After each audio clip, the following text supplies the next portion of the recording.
The Bible. Is it hard to understand? When it comes to reading the Bible, the first thing that comes to mind is the fact that this is the Word of God. The seals have been broken, and the truth is here.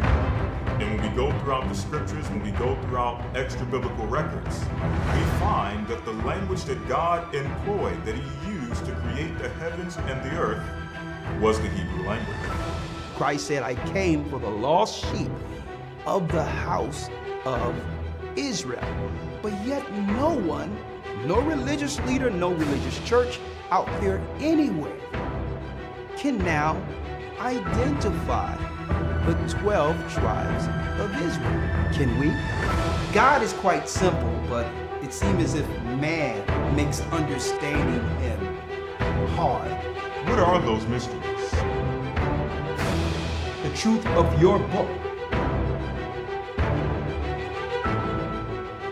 and the truth will make you free. The Hebrew and Bible Academy, you're invited.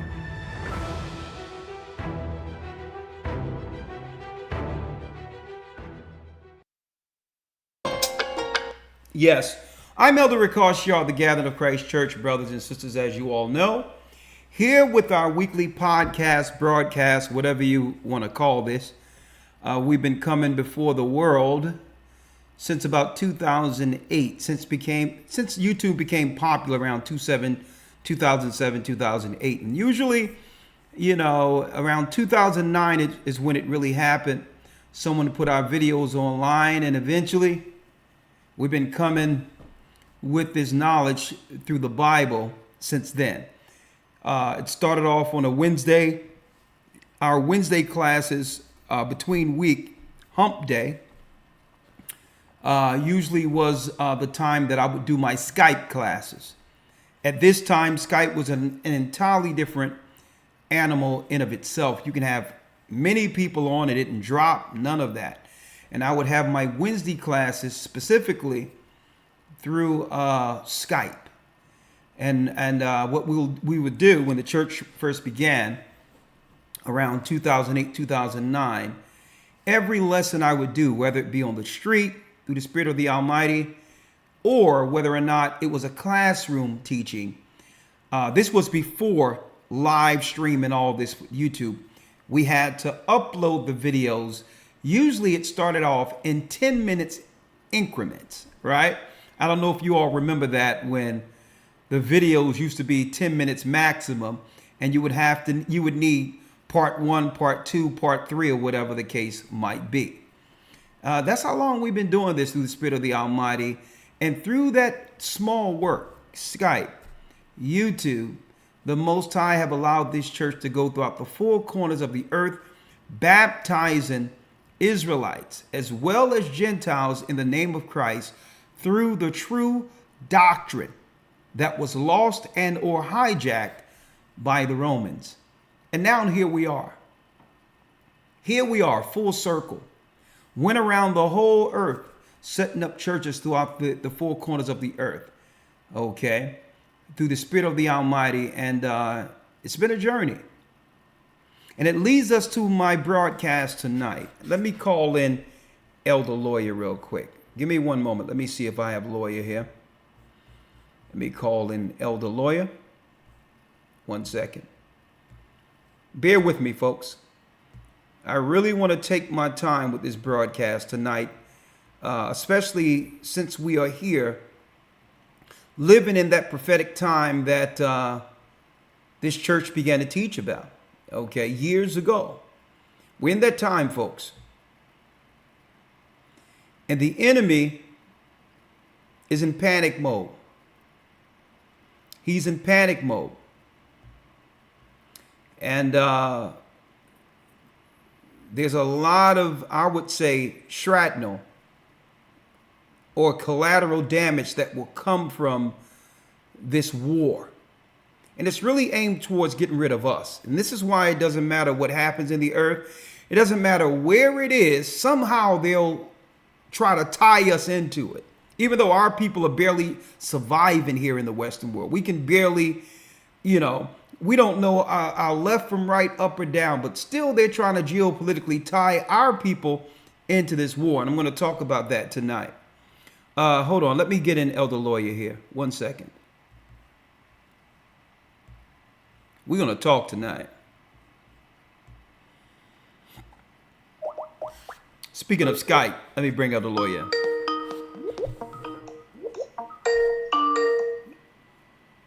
Shalom, Elder Lawya. Shalom, Elder. How you doing? I'm blessed by the Almighty. Do me a favor, just put it on mute real quick, and I'll bring you right in, okay? Yes, sir. My brother from the same mother. There go Elder Lawya. We're about to talk about this. We're about to talk about it, right? Our broadcast today, and I'm going to open up the calls early because I really would like to hear your perspectives and your questions if you have those concerning Bible prophecy or any other question you might have for this broadcast tonight. I'm opening the broadcast for those particular types of phone calls because there's so much going on, and I pray that the Most High brings some resolve and also calm to those who are seeing what's about to happen in the earth prophetically when it comes to war. All right. Again, for those who don't know, I'm Elder Rawchaa, the Gathering of Christ Church.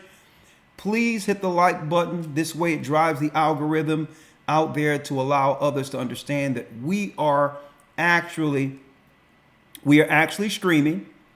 We're actually streaming, and of course we're under a shadow ban, but so you have to help us drive this traffic out there. And make sure, brothers and sisters, to like, share, subscribe, check YouTube after this to make sure you weren't unsubscribed, and tell others about this particular broadcast. All right. Our topic today, prophetic wars. Prophetic wars. Prophetic war to end all wars is here. The prophetic war to end all wars is here. And we're going to talk about that tonight and what this war coming, or the war we're actually in, the world powers have moved America into, could be the beginning, and I believe it's the beginning of the last war. And we all need to understand prophetically, geopolitically, what that means for us. Okay? And I hope to quantify that in the broadcast today. But before I do that, let me let you know that we're going into week 4. Week 5 of our Hebrew Bible Academy into the second quarter, starting this coming Sunday. Okay? Again, we're going to have man's purpose, God's wisdom intended for man. And when I go into that lesson, I'm going into the 7 biblical laws of power. Okay? The 7 biblical wisdom scriptures. Okay? So that our brothers can obtain our true purpose according to God. And I've quantified that into 7 parts. All right? Even though it's going to become a part of a 50 audiobook series, I wanted to have that 7 we have for the men before I have an entirely different lesson together for the women in their role according to those 7 for them. All right, for our sisters. So I want you all to know that I'm excited about that. I'm chopping at the bit to get at that, because sometimes we just need a simple outline. What must I do? What is my purpose? Okay. At least give me a starting point so that I can actually, through that starting point, have a foundation, a sound foundation under God, under the Most High, according to His expectation. And then after that, I can build everything on that, right? Starting with my unique gifts that no other have. Keep in mind that we all are members of the same body, but with unique talents. So sometimes people get frustrated because they know they have a talent and they want to exercise that talent, but sometimes you have to build that foundation first. And this is why Paul stated that we must wait on our ministry. Sometimes you will run the race not realizing it's not about really what your talent is, because you haven't built a foundation to springboard from. And sometimes people get frustrated. They believe I'm being held back or whatever the case is. No, patience is part of that foundation block.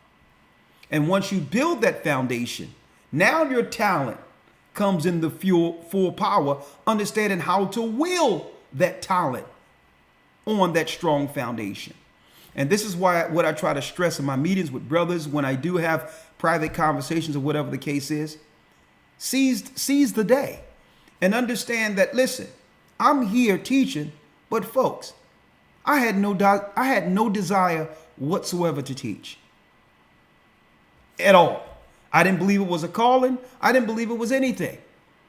Okay, when I came into the knowledge of the truth, the early 90s it was, okay, there was teachers in place already. The only thing I was looking at is how can I assist them in fulfilling their work, teaching and all that. So they were already doing it. I'm like, well, okay, let me look for areas where they may be lacking in areas that I can help them behind the scenes. Not lacking, but what can I add to them to make their burden easier to go out and teach, because they were the teachers. So I said, okay, there's no sewing department. Let me jump in there and learn how to make clothes. Let me clothe the saints. Okay. And I said, okay, there's no video or audio department.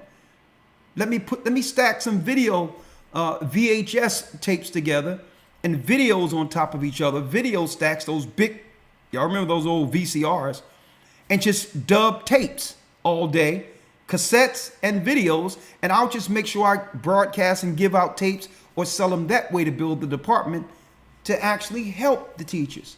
So I didn't have no desire to be a teacher, but the Most High seen something that I didn't see in myself, but I knew it was my time to learn and build a foundation so that when the Most High do release you, right, you have the aptitude, the understanding, the patience, and the know-how to do the work of the Almighty without getting burned out. You understand that it's a pace, and that pace started from the beginning.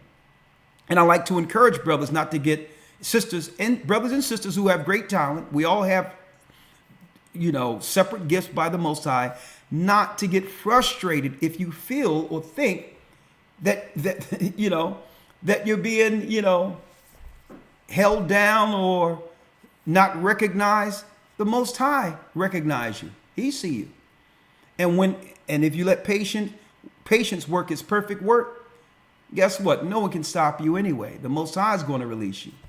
And I want to tell brothers, I want to talk about that in the second quarter of this academy, breaking down building with a wisdom foundation. Building with a wisdom foundation. We're going to go into that with brothers and sisters. And wait on your ministry. Understand that, guess what? The Most High is perfect on how he wants to utilize every individual. Okay, and when it's your time, believe me, no one will be able to stop you anyway, right? So I'm gonna be talking about that, because sometimes people will run with their gifts and all that and burn out. Why? Because you're only applying your know-how without building a foundation to sustain and run the race. Okay, you're so busy on the talent that you perceive is your gift, when these are the talents you've had naturally, that the Most High have given you just to operate within the world in general. So you will burn out because you didn't build that foundation first to understand how to pace yourself, how to delegate, how to understand when to move and when to pull back. There's so much in running this marathon. Okay, it's not a 40-yard dash. Okay. So I wanted to talk about that. We're going to talk about the purpose of a woman, the Holy Spirit, how to apply the law of Moses through Christ, and the judgment for rebellion. We're going into all the extra biblical texts to break down the fact that hell is a real place. Okay? Hell is a real place, and reincarnation and all these different variables of what happens after death were actually calculated lies by the Satanists themselves. There's no such thing as reincarnation. And we're going to prove that. And if you believe in reincarnation, then you are against Christ, because you're doing what? You're downplaying and disrespecting the resurrection. Okay, Christ didn't just lay down in the ground for 3 days and come back up 3 days later. Okay, He was doing something during those 3 days somewhere. And if you don't understand that, you don't understand judgment and the resurrection. It'll fly right by you. Okay? So this is why, if you do believe those types of philosophies and theories that have been out there for thousands of years, you must learn again. And there's nothing wrong with that, because believe it or not, I grew up in church understanding fire, brimstone, hell, the judgment, Christ, the resurrection, and all of that, and who he's going to judge. I didn't have that fallen angel portion, but at least Christian churches taught us about the damnation of hell and of how not to want to go there. Right? So, but if you're teaching hell doesn't exist, then you're not setting your life for the what? For the life to come, or the afterlife. You're not preparing your life for what happens afterwards. Big mistake. Big mistake. So I learned that in church, but when I became an Israelite, I was a part of Israelites who was dealing with different doctrine. Even though they understood we were Israelites and the history of Israelites, and man, I sucked that history up. I learned because I was a history buff already, right? So in school, I loved history. So when that thing came together with the Bible, I'm like, man, it fits like hand in glove. But then I picked up false ideology where they were teaching reincarnation, that, you know, that Christ came here 5 times, Melchizedek, Adam, Isaac, and, you know, believe it or not, Isaac, you know, and all this other stuff, right? Solomon, they claim Christ was Solomon and reincarnation. So all of this led to a lot of false doctrine. And, you know, I don't blame those teachers, because this is what the understanding was given to them by their teachers. So I don't blame them. Okay. But all in all, it's wrong. It's wrong. So I have to show the true understanding of hell so that we can understand what happens after this, and its significant part of prophecy when it comes to the return of Christ. Okay. The resurrection of the dead and all of that is actually part of Christ's return. And I'm going to talk about that using extra biblical text in this academy. And if this interests you, go to historytimes.org. Now, before I go in, just one other thing I would like to touch upon. One other thing I would like to touch upon real quick is that we had a lesson, Who's Edom, where we went into who the modern day Europeans are in history and all of their conversions, right? We went from Genesis 27, where our father Isaac gave a blessing to Esau. Okay? And Esau was crying, please give me a blessing. Jacob gets everything. He tricked me once again. And our father Isaac told him, well, listen, when the yoke is broken off of you, Esau, when the yoke is broken off of you, you will have the dominion and you'll live by the sword. So through Israel's sin, through our sin, the Edomites gained power over the earth. Period. That's who's in power right now. They will be ruling in the end of the world until Christ returns. They're the rulers. And they've been following us from one empire to the next, conspiring to destroy us. We even went into Zepho, Esau's grandson, that's written up in Genesis 36 and also in the book of Jasher, who's actually buried right now in Cyprus, in Ionapa, Cyprus. I know. He also became what? He also became one of the gods in the Greeks' pantheon by the name of Janus. Janus. The Cypriots, till this day, hold Janus as one of the original, what? You got it, founders of their kingdom. Janus is a god who was Esau's grandson, and this is when they went over into Europe. And what happens? Not only did Zepho, Esau's grandson, become king of Cyprus, he also became king of Italy, built a palace there, and that's your modern day Vatican. It has nothing to do with Christ at all. So that's when Esau began to operate with a Canaanite religion he learned from Mount Seir. And Zepho is part Canaanite, Hamite. So Esau today isn't all European. I'm speaking of the hierarchy, like the high families who rule things today, like the Rockefellers and others. They're part Isaac or Abraham or Shem, and they're part Hamite through the Canaanites. And these are your rulers in the Vatican today. Also, Janus had a secret door at the Vatican where he would open that door, where Satan would appear to guide him on how to set up governments and to eventually rule over his brother Jacob. I'm breaking it all the way down. Now, that's ancient history. Okay? Esau isn't European at all. The original Europeans were Asians, the Japhetic people. Then later on down the line, while Zepho was setting it up over there, you had Amalek, who was working on in the Middle East to try to kill us coming out of Egypt. They were killing our women and children and elderly, being cowards as they are. In the back of our caravan, cowards weren't willing to face the men who was in the front. And the Most High said, write a memorial for Esau. Put it in a book that he will blot them out of existence.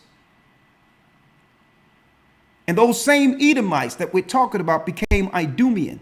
And during the time of Hyrcanus, during the Hasmonean dynasty, converted into Judaism about 130 BC. From 130 BC, they became no other but, as the Josephus says, they became Jews in the Josephus. One of the first conversions from Idumea. And it wasn't just them. There were Arabs there also who converted into Judaism. Okay? That's right. Then you have Antipater that came out of the Idumeans during the 2nd century, which made the Herodian dynasty, which led to Herod the Greek, who was an Edomite from Amalek, who wanted to kill Christ at birth. And this is where you have your spat between the white man being Herod, living in our country, governing our country, seeking to kill the promised child who is our people, Israel, Christ, the child that came through the woman's seed. And they've been after us ever since, and it just wasn't them. It was the Arabs also. So once we fell in 70 AD, something happened. That satanic castle from Italy, pagan castle, Canaanite, Babylonian castle, infiltrated and used our religion, using Christ as a vehicle to teach his doctrine, this satanic doctrine that would bring the world under one religious order. We ran into Africa. We started scattering into other places. We went into Timbuktu, build our cities, the Israelites, until Arabs found us in Timbuktu, reported back to Esau, and began to conspire against us. Eventually, the Arabs and Esau together conspired to do what? To break down our tribes in Africa and others, and use systematic war tactics that would do what? That would mean in order for us to survive in our country, we would have to give over the, I would say, less desirable of our people, criminals or whatever the case is, to what? You got it, to start a slave market, which eventually became the transatlantic slave trade. Now, at first it started with negotiations of those that our people didn't want. But eventually it turned into a market where Israel would come to the Americas. Into the Americas today, the children of Israel will find our other lost brothers here, the Hispanics and others. And the Most High, through the Spirit of the Almighty, would gather us together in this same land to understand that we aren't minorities. We are, in fact, the true tribes of Israel, according to Bible prophecy. And the Edomites got us on one side with false Christianity, and the other Edomites, Amalek, got us because they came bearing our Torah. And then you had Ishmael coming under Islam, which is Persian mythology, another form of paganism. And they all surrounded us with their false ideologies, seeking to keep us from ever realizing that we are in fact the children of Israel. Now here we are today, living prophecy at the end of the world. Now it's no excuse. We understand the liars. And we understand why they would lie. Who want to admit that they're not the chosen people? Who want to admit that they're under a satanic priesthood? So I can understand it. But now they must contend with something greater. As the children of Israel began to awaken, our prayers have gone up to the Most High, and help has come down. And he will guide us through this. And guess what? Satan, time has been cut short. And that leads us into our broadcast today. This coming Sunday, I didn't even have enough time to go into Ishmael. But you know what? I'm going into a new lesson on Ishmael, the Arabs that have never been taught ever in the earth. This coming Sunday. And this particular lesson will be posed as a question. Here's the question. Is Islam Rome's secret weapon? Is Islam, the Arab religion, is that Rome's secret weapon against us? We're going into it. We are going into this in the academy. Islam exposing its true origin. You don't want to miss this. You don't want to miss it. You don't want to miss it. And I'm going to start off with what? I'm going to start off with the dark untold story the Arabs have tried to erase. I'm going to start off here. I'm going to start off right here. Fair use. The 25th of March was, as usual, commemorated as the day Britain officially abolished its slave trade in 1807. But how many recall that Arab slavers were the first and last in modern times to ship millions of Africans out of the continent as slaves? The Arab history of anti-black racism predates European anti-black racism by several centuries. The early Islamic Empire exhibited all the characteristics of anti-black racism, and blacks suffered the lowest form of bondage. Europeans took photographs of chained black Africans. Now, why am I going there? Man, it's going to be a great lesson, folks, this coming Sunday. It's going to be a great lesson. I have to go into it. Because they playing us from either side with this theater. Who do you support, you blacks in America? We're the children of Israel. Who do you think we support? We support the lost tribes of Israel. We're not into your theater. Okay? Because we understand that Ishmael has characters too.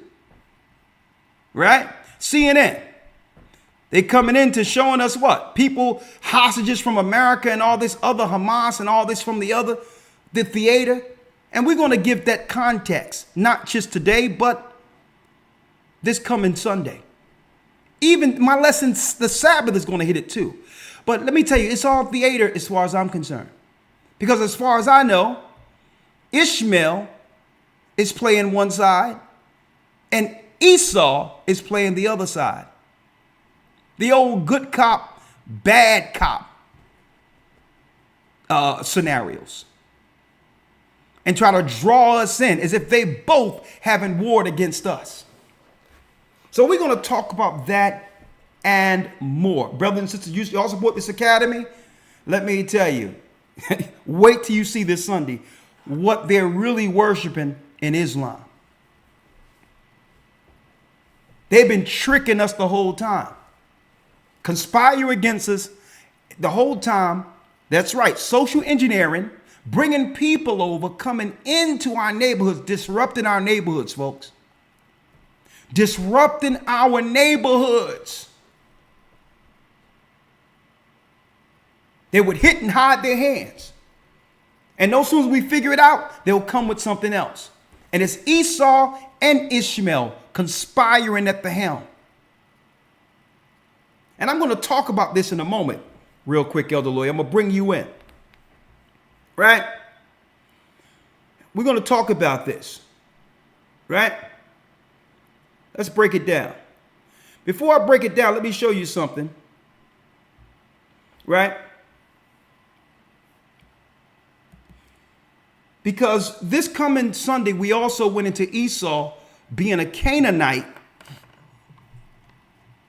worshiper. A Canaanite religion, Moloch child sacrificing, ritualistic evildoer. And that what's systematic in the Canaanite religion, when you research it, folks, is causing serious mental disruption of a society in order to get priests and psychologically damaged children into the priesthood. Their priests and priestesses are a product of broken family. See? Because usually Moloch requires sacrifice. But Esau had a problem under the Canaanite religion. 9 times out of 10, he would have to do what? Sever out the low in his society to sacrifice them to the gods, be it a child or anything else.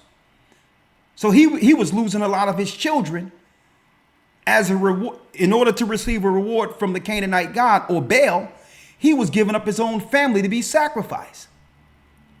Right? So what happens when he get in control? He'd rather sacrifice us than his own people. He don't mind sacrificing his own people to Moloch. But what better way to gain a blessing from the Canaanites than to cause disruption amongst Jacob, and by doing so, more sacrifices to Baal? I'm breaking this down to y'all, folks. Now, why did he have... Now, listen, this is why. Understand why they must have civil unrest and evil amongst our community. If you have a nuclear family put together, father, mother, it's a whole different mentality when it comes to your protection of children. You would very well sacrifice yourself, die, than to lose your name or legacy when it comes to nuclear family. So Esau cannot get his child sacrificed unless there's dysfunction. Because that's how the priests were able to get their priests and their sacrifices. They would normally use prisoners of war. After war, you would bring in orphans and you would train them up to become like your MK Ultra soldiers, priests, or otherwise.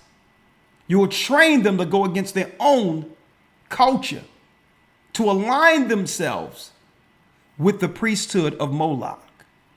So they need to continually, that's right, disrupt our community to have more children sacrificed to their god Moloch. I dropped it in the academy. This is why they'll always destabilize our communities. You have to follow their religion. This is why when we were growing up, I never understood allegedly about what?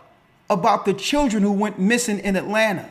About our people going missing. Jeffrey Dahmer. They'll make us think all of these things are individual circumstances from one nut job. Folks, suppose these things are ritualistic. Suppose they're really ritualistic and it's getting covered up.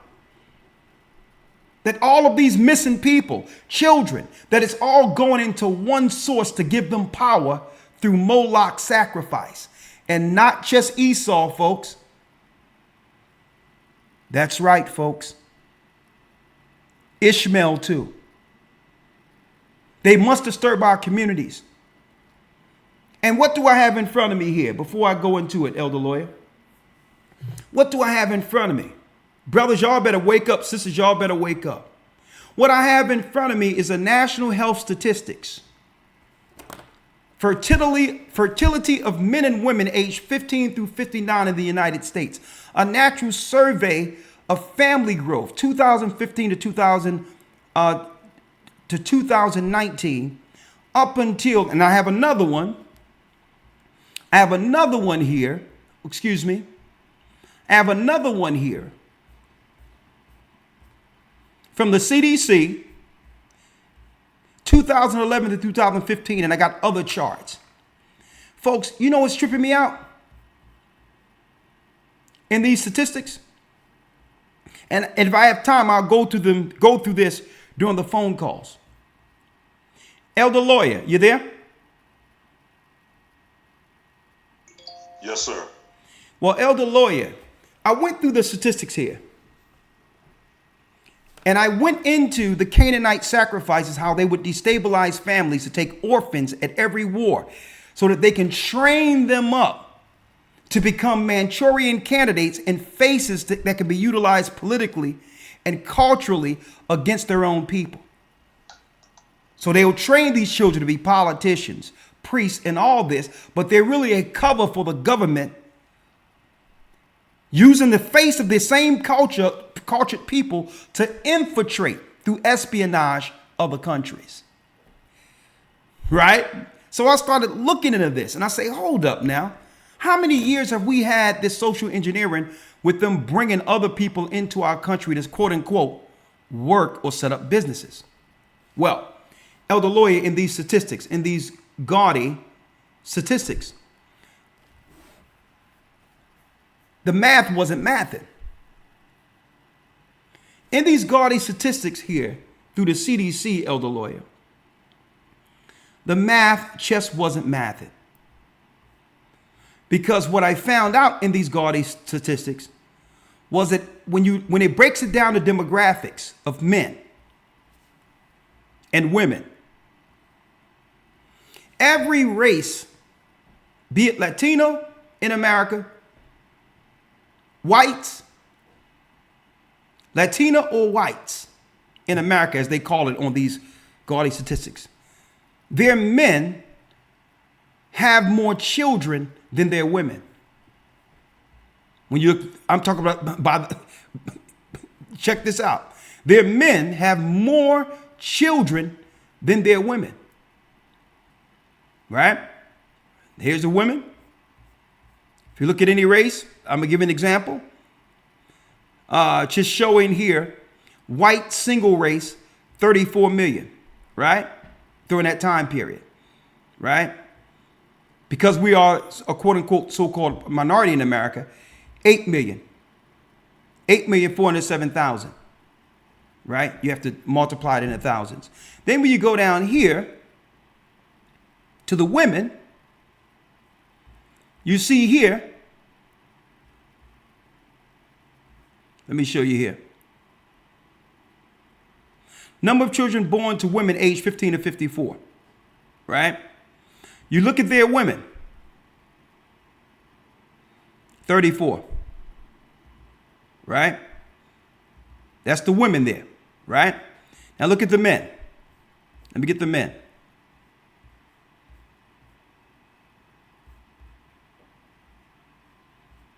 Hold on, let me get it here. It's this one here. 2019. Let me get it here. Let me show you here real quick. Now I'm going to bring up these stats because I don't want to throw this too far off the beaten path. When you look here, it shows here percentage of women and men. That's one thing, right? But you go down, number of children born alive to women 15 through 49, which are usually sometime the time that usually they chart having children, right? And you go down here and it shows white man 40 million. And this is excuse me, let me show you. Hold on.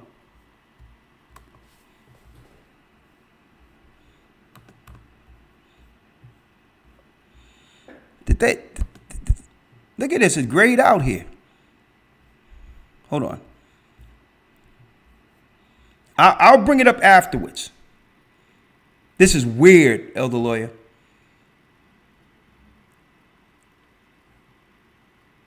This thing grayed out.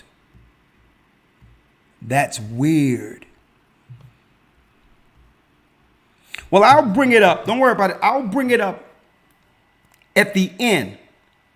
I'm going to bring it up at the end of this broadcast to show you where I'm going at with this, right?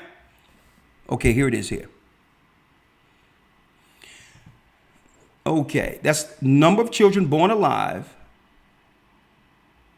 right?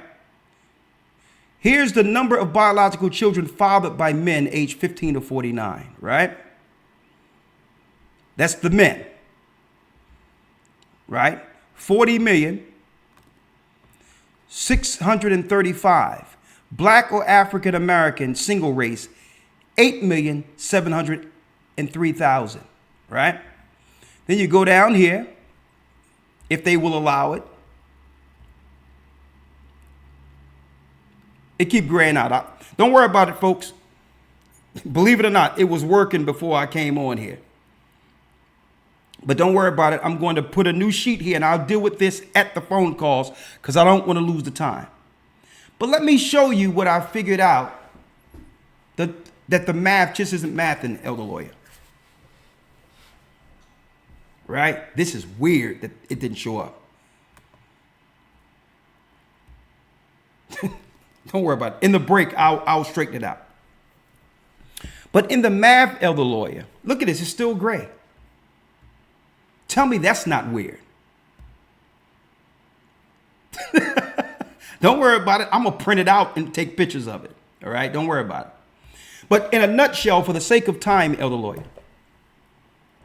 what is showed that in our community from that time period, we're the only blacks, Judah in America, we're the only demographic where the women who are single have more children than the men who are single. When you put men all together, that's one demographic, and the single men have more children on that chart. Whether it be white, whether it be Asian, or whether it be Hispanic, the men have more children than the woman. Right? Now, there's a disparity here because only the blacks in America the men have less children than the women. But I'm going to show you the math isn't mathing. By about 1.2 million children through that time period, Elder Lawya. 1.2 million children, which is almost the number that evens out. Listen, that comes from the extra men outside of black men in the United States. It almost evens out. The extra children from white Hispanics and others, almost to the number, evens out to the extra children that are being reared in our community without a father. Now, mind you, all these children are being born or being labeled black on the birth certificates. I need y'all to check this out. They're black on the birth certificate, but a lot of these children are unclaimed children that are being sired or being made by Arabs and others coming into our communities. And this has been quiet for a long period of time, but I have the data. And I can understand why the data, let me tell you, Elder Lawya, the data is gray right now, but don't worry about it. I'm gonna fix this at the break. So here it is. They putting all of this, Elder Lawya, on a lot of men who are single and all that, didn't even have children yet or nothing. A lot of children are being sired through these people who are coming into our country, leaving these children out there. They probably look good and all that with the hair and all that, but these have become what? You got it. Manchurian candidates under the Moloch sacrifice system to cause conflict inwardly within our communities. And I'm not talking about a little number within a few years. 1.2 million children, which was the missing number that they've all put on the black community who aren't black children altogether at all. There's Arabs and others coming into our inner cities, offering money and all that to our poor women and all that. quiet as kept, keeping their mouth closed, bringing forth some good-looking babies, unattended, that automatically falls into our demographic when it comes to black. 1.2 million children. You're talking about some internal social engineering that leads to chaos and confusion in our communities. It goes back to Moloch sacrifice. Now, what does that mean? Y'all probably wonder, what do you mean by this? Folks, this is warfare. If these children are raised without the mindset of a nuclear family, and they grow up rejected, feeling rejected, living under lowly means, they can easily be utilized by the system as a weapon within the community to destroy it inwardly. Robbing, killing, stealing, you name it. This is not just our people in the community, black on black crime, not as the news have been portraying it, folks. They have created a melting pot for pure destruction so that the inner cities could never thrive. That's right, folks. Trojan horses, socially engineered in our community to make sure we never rise beyond where they would like us to.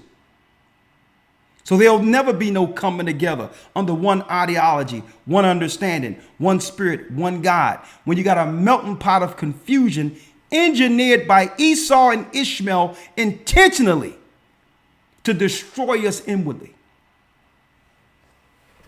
And we're going to talk about that. Before I open up the calls, I'm going to download this when I go on break, Elder Lawya. I'm going to download this and we're going to talk about it. But I don't want to get too far off the beaten path. Right? We're going to talk about it because war can be fought on many levels. Prophetic war to end all wars is the topic. Prophetic wars to end all wars. Stick with me. Stick with me.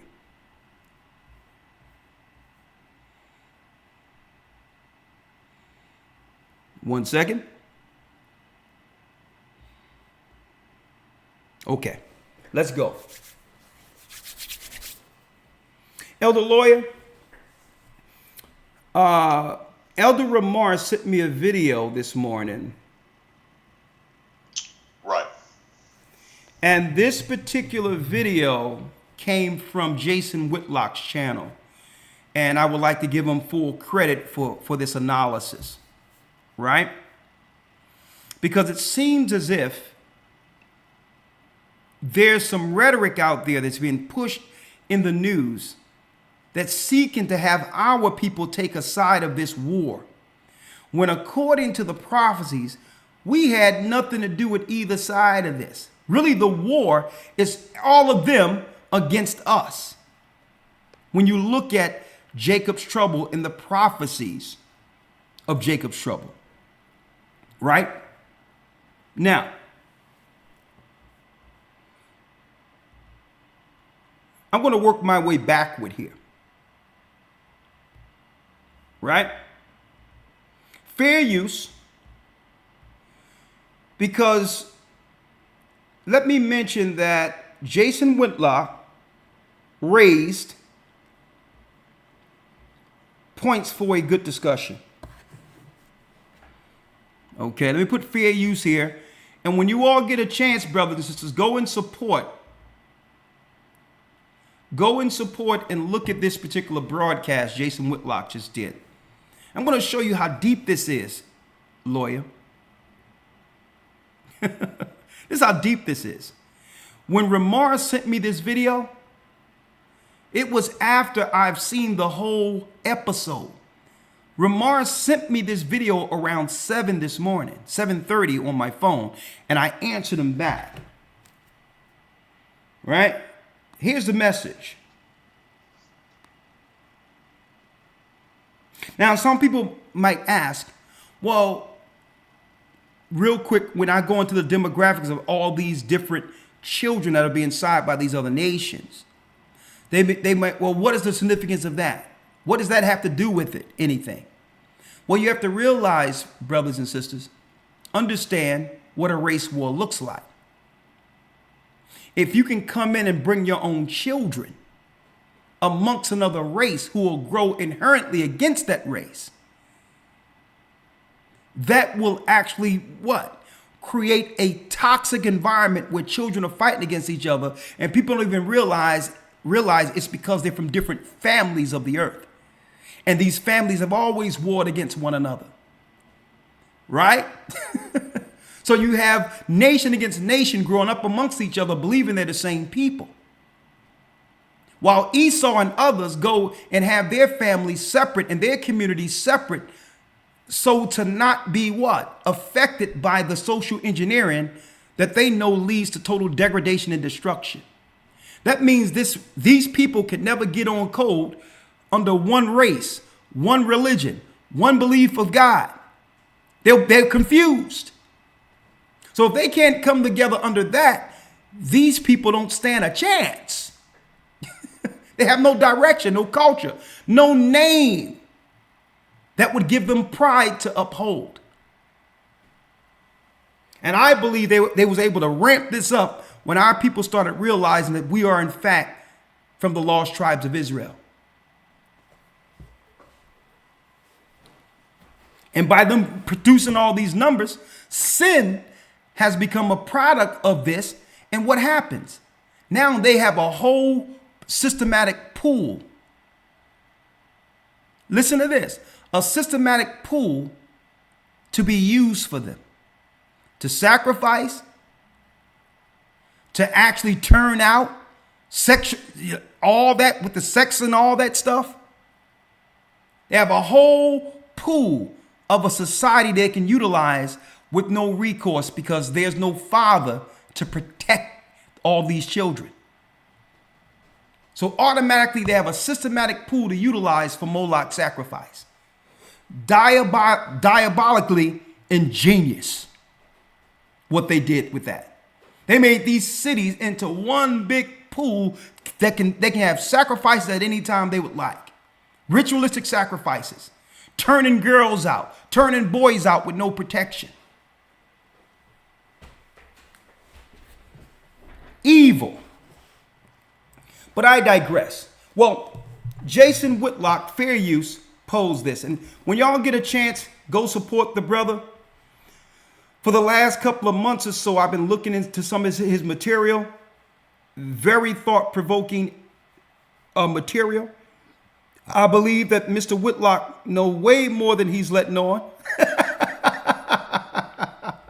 I believe so. But maybe one day when I go back to Nashville, I'll have that sit down and have the conversation with him. And there's another brother by the name of Royce White, a former basketball player, totally politically in tune. He believed in Christ. And I'm going to tell you, he gives some of the most poignant analytical views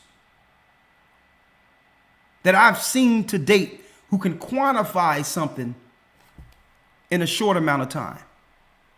And maybe he know more than he's letting on. But regardless of these two brothers, tonight, I will connect the dots biblically. Ramar sent me a message today, Elder Lawya.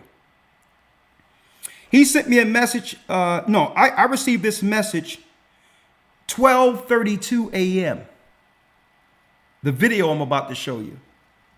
Mm-hmm. And I responded back to Elder Ramar. I just seen this Whitlock episode 5 this morning on my phone. I was up 5 this morning. Something woke me up, and I say, let me see what's going on out there. And that popped up about what's going on in Israel and Dave Chappelle. I'm like, interesting. And I watched the episode, and I'm like, you know what? I need to talk about this tonight. Folks, hit the like button. Hit the like button. Yeah, I realize IUIC and other Israelites. What's the brother who has, it's like a compound or something over there? What's his name again? Pastor Dow. He went and visited the brother Whitlock one day. I mean, at one point. But all in all, he raised a serious point. Here's the video that Ramar sent to me. Right? And I'd say, listen, that's deep you sent this to me because I looked at this about 5 this morning. Fair use. I want to reduce the conversation down and make it less big and less global and just talk about what appears to me to be a growing conflict between American blacks and American Jews. So I'm going to leave Israel and Palestine out of it and just say there's conflict from Kanye West to Dave Chappelle to Kyrie Irving to now when American blacks look out and say, oh, there's a conflict in Israel. I think all of these things and take me, I'm not in the Hollywood world anymore, and I'm not a part of that. And I just wanted to say it's for fair use, educational purposes also, and I still suggest people go to Fearless, go to Jason Whitlock's channel and subscribe. And I don't usually endorse any channel. Fair use. These things and take me, I'm not in the Hollywood world anymore, and I'm not a part of that form of the entertainment industry.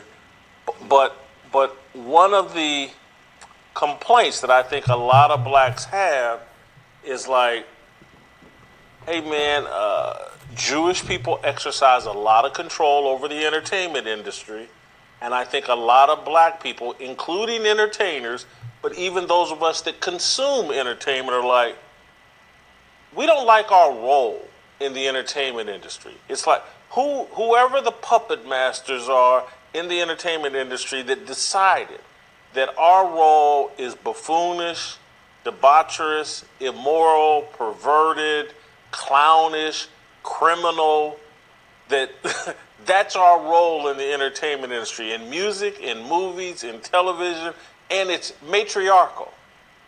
And I think perhaps there's an argument to say inappropriate that we blame Jewish people, because I think Jewish people would say, why are y'all accepting that role? You have autonomy. Tyler Perry can make different movies. You don't have to, just because they cut you the check to put on the big gold chains and gold teeth and dance around and pretend to be a criminal, you don't have to accept that. And so anyway, I think that is a lot of people's conflict as it relates to Jewish people. They feel like they've defined a culture for us that is poison.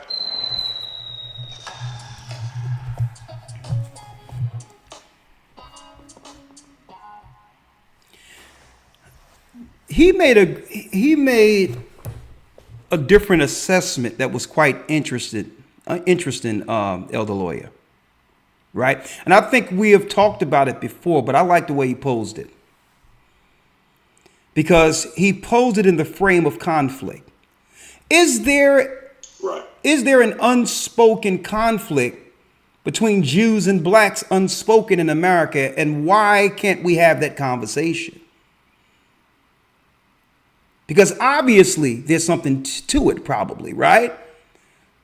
Right? It's the 800-pound gorilla in the room, that there's something going on between the two, but we would like to talk about conflicts everywhere else. That was a great point.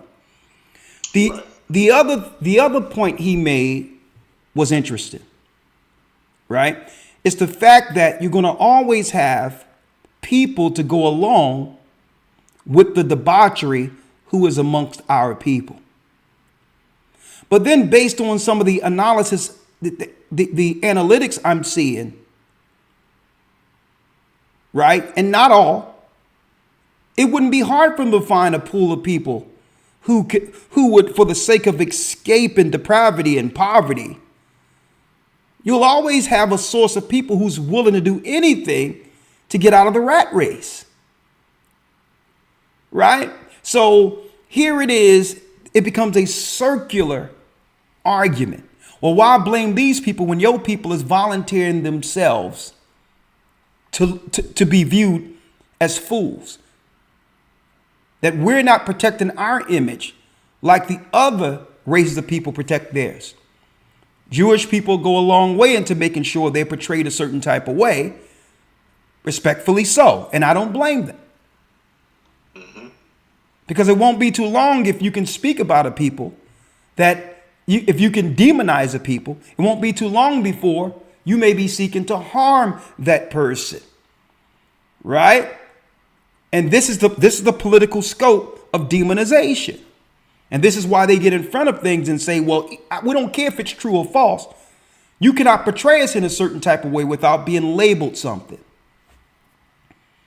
And this is why the Asians have gone through great lengths, in connection with American propaganda, Hollywood, to make sure they're portrayed in a certain light. Make sure that a certain amount of Asians are represented in all Hollywood films now.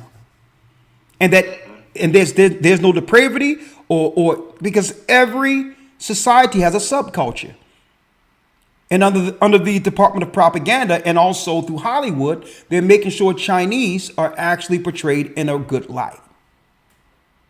The same with any other ethnicity. We're the only people that you can just trash publicly without any recourse. And this is why I wanted to have this broadcast today, because like I've been mentioning for the last couple of months, war is fought on many levels. Right? So let's hear the brother Royce White's view real quick. And you have anything to say before I play this? No, sir. All right. Fair use. Listen to this perspective, Elder Lawya. I'm gonna tie it all together, right? I'm gonna tie it all together because out of nowhere we have CNN talking about hostages and all that connected with the United States, conveniently tying this up in a bow. Some people may think it's theater, whatever the case is, which gives America what? Full clearance to enter a war that has nothing to do with us personally, if it's about Americans being threatened. A convenient road to America going into a war while our people are suffering here in America. Right? And I have to look at this. I have to look at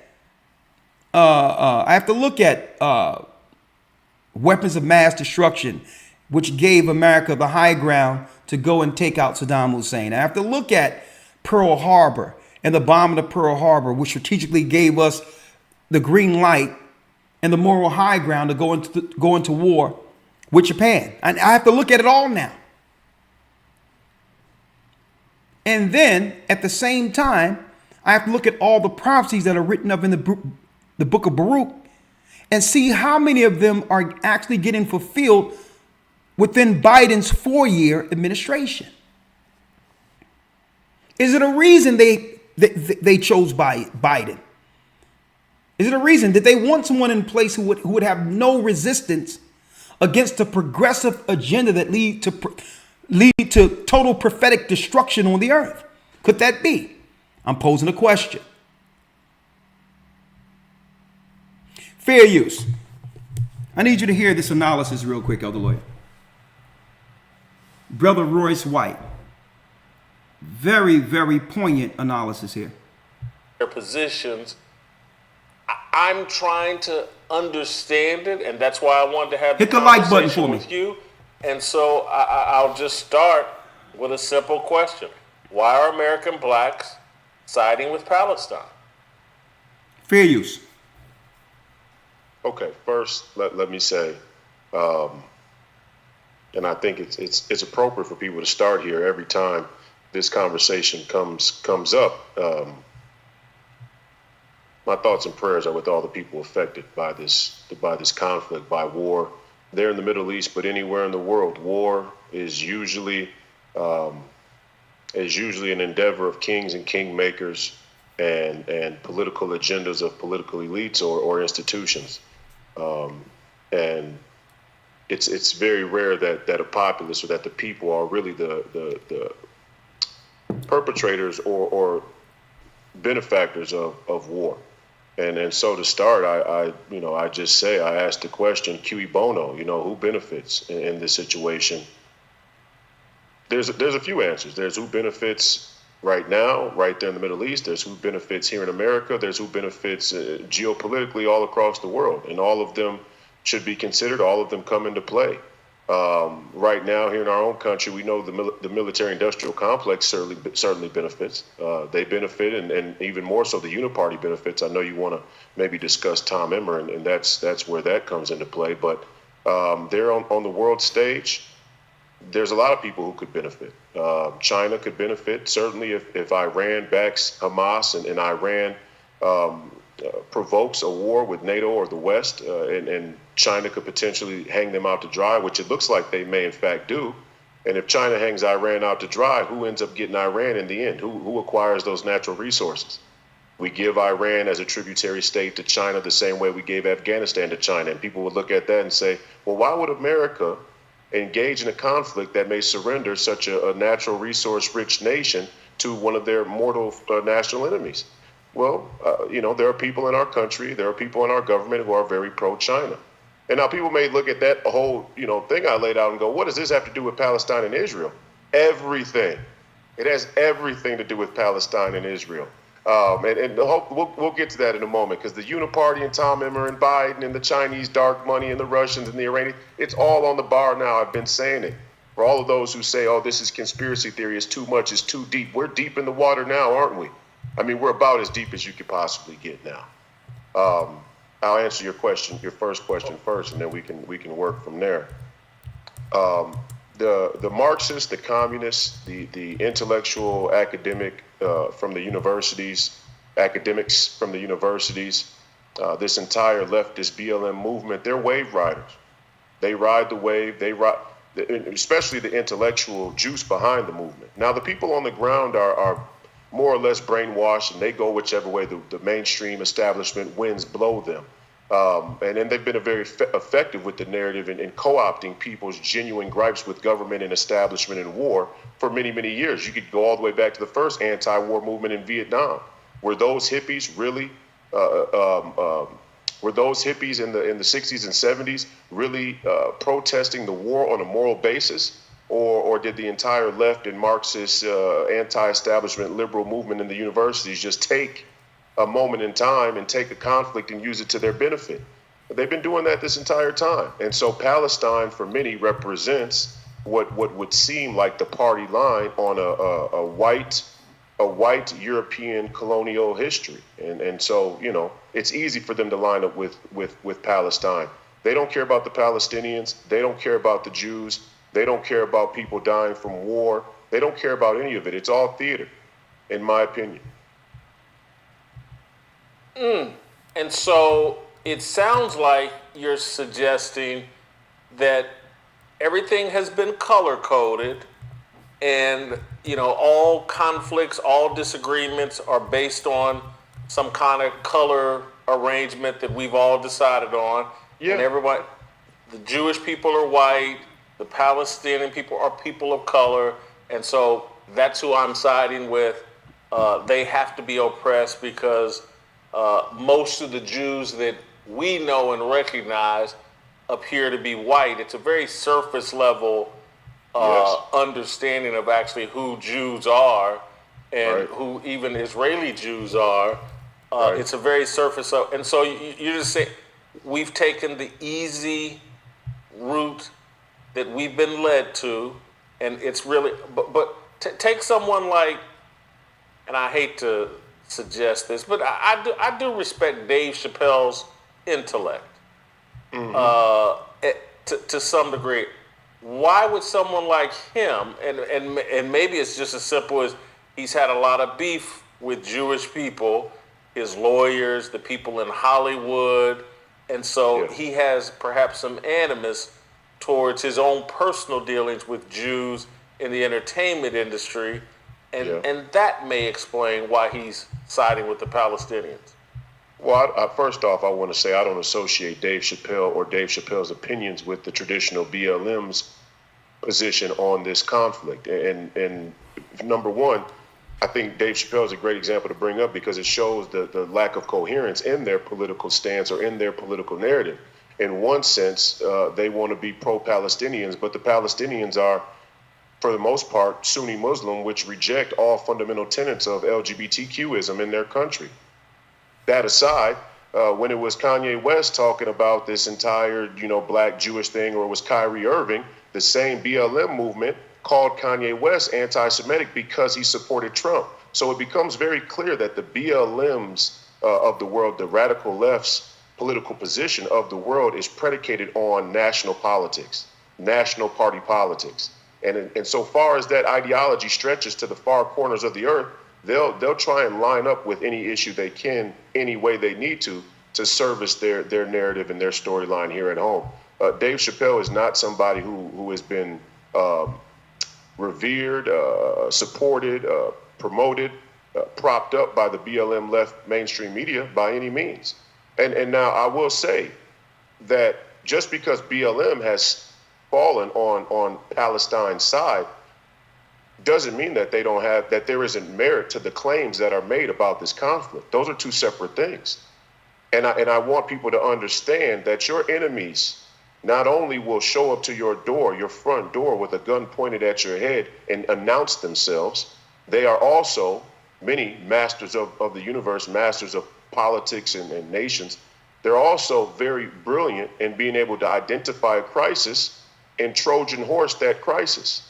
And that's what BLM is trying to do right now with Palestine. The Palestinians ideologically and the BLM radical left in the West here aren't aligned on any basis other than America and the West and European colonial history is a net oppressor of black and brown people. And that's only half the story. Now, there is some truth to that, definitely. And it would be dishonest not to acknowledge the truth that lies in the narrative. And when the conservative movement cucks for the mainstream media by trying to take one side instead of acknowledging where there is merit in those claims, we empower the left to carry those claims to dumber, unbeknownst people that get their politics with French fry.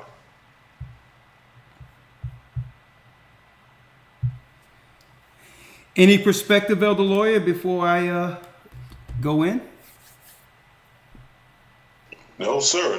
Go for it. Okay, thank you. Hey, I like to always open the floor to you so that others be coming out, there are other nations, and sometimes they be sending messages or put a comment and believe that they say, what's up with the guy who don't say anything? Is he under some type of mind control?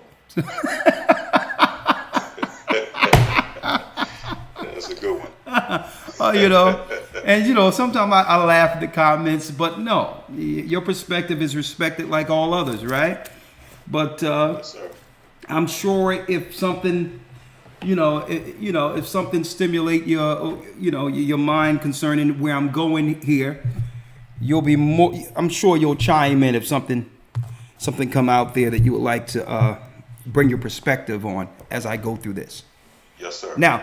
Now we hear what's going on politically, right? We hear that now Dave Chappelle have gotten in the arena supporting Palestine based on what they claim is a political scenario of probably some of what he have experienced in Hollywood, and also, viewing, the plight of our people. So he's, Dave Chappelle is just trying to fight for the underdog. I'm not here for him one way or the other. But I'm sure Dave Chappelle, if you ever run into this video, it would help his perspective. Right?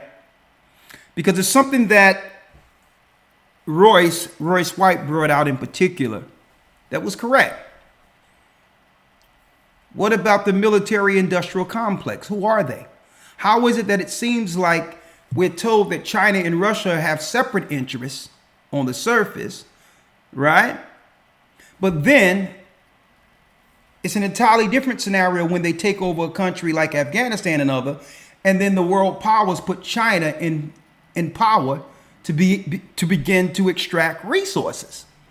So they're telling us one thing, but are they all together? Regardless of the political differences they're putting out here to us here in America, are they all together? Well, let me answer that. And we're going to show you where this goes politically. And of course, I'm going to bring it all around full circle. Right? What do we got here? Well, there's a pyramid. There's a pyramid that I had years ago that I broke down while I was over in the Middle East. And at this time, Elder Lawya, is when the Muslim Brotherhood and others were dealing with civil unrest in Egypt, Libya, and all these other areas, right? It was about marching, Tiananmen Square and all these others in Egypt with the Black Fist well before Black Lives Matter, right? They had the Black Fist out there at Tiananmen Square. And what they weren't telling people in America is that this wasn't some organic uprising or civil unrest amongst the Egyptians. Okay, the Egyptians, a lot of these people are poor. So they were paying, and we know about this, some people, organizers, were paying Egyptian citizens money to get on buses to go into Tiananmen Square to make it look like some type of revolution. Right? So it was, you have to realize what was going on to understand what's about to happen here. Buses being bussed into Tiananmen Square. During George Floyd, many were being bussed into these areas, setting up tent cities and all these others in the midst of the coronavirus, right up until the time of the voting ballots and all these other things happening, right? But I digress. There's brotherhoods amongst all nations. Amongst the Chinese or the Asians, you have the Yellow Brotherhood. Amongst the Arabs in the Middle East, speaking of, that's right, the 12 sons of Ishmael, I'm going to talk about that this Sunday, you have the Red Brotherhood. It's a pyramid.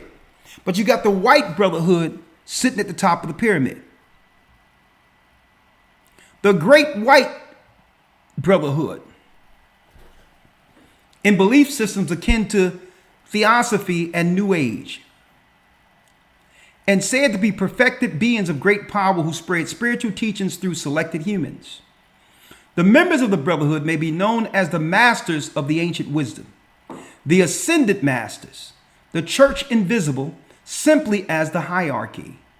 The first person to talk about that in the West was Helena Petrovna Blavatsky. After she had other people claim to have received messages from them, these included Helena Rawchaa, Alice A. Bailey, Guy Ballard, Gerald Innocence, The Bridge of Freedom, Elizabeth Clare Prophet. Now, Elder, remember Elizabeth Clare Prophet, right? Elizabeth Clare Prophet was the Catholic woman, right, who started claiming that black people were from the seed of Ham. Remember that? I think that's. I think you're referring to what is it? Anne Clare. But it's all connected because they got a family line of these families that deal with these outside spirits, right? Bob Sanders and Benjamin Creme.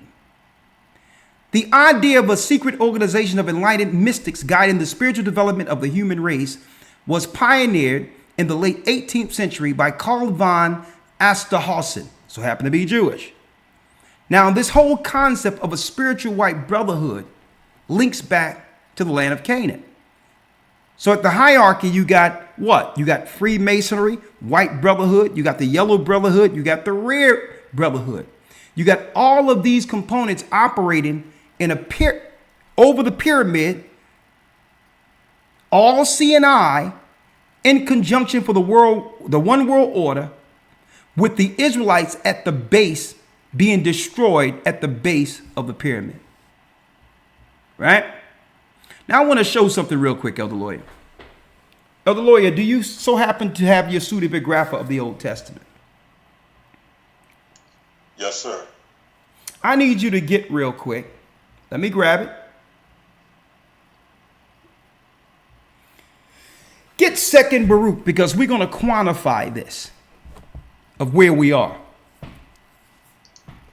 Are they working all together in collusion? And even if they are, what is the Most High doing through this? Someone says Guy Ballard. Isn't that who the conscious community get most of their talking points from? Yes. And yeah, Elder, I stand corrected. This clear is the family member of that same family line.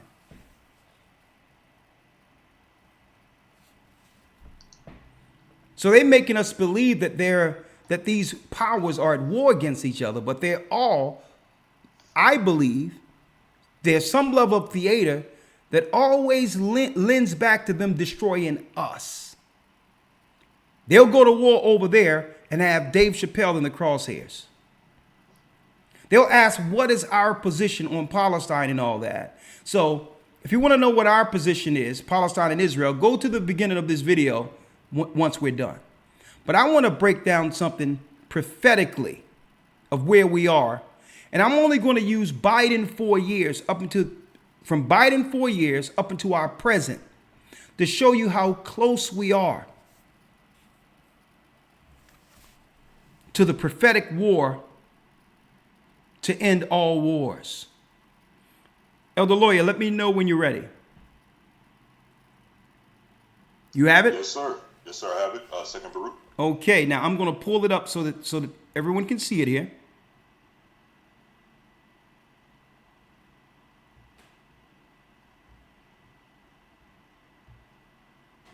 I got 2nd Baruch, Elder Lawya, right?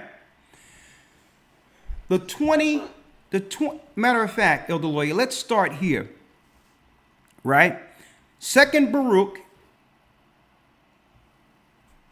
okay, is the book you would read right after 1st Baruch in your Apocrypha, all right? Elder Lawya, let's start here. Let's read.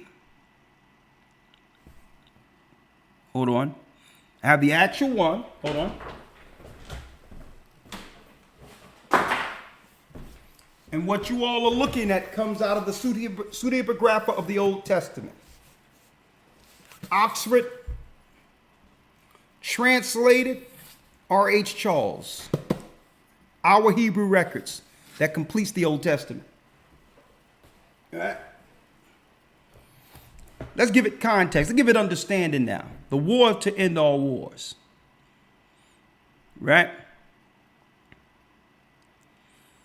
Let's start at 25 when it says, and he answered and said unto me. Yes, sir.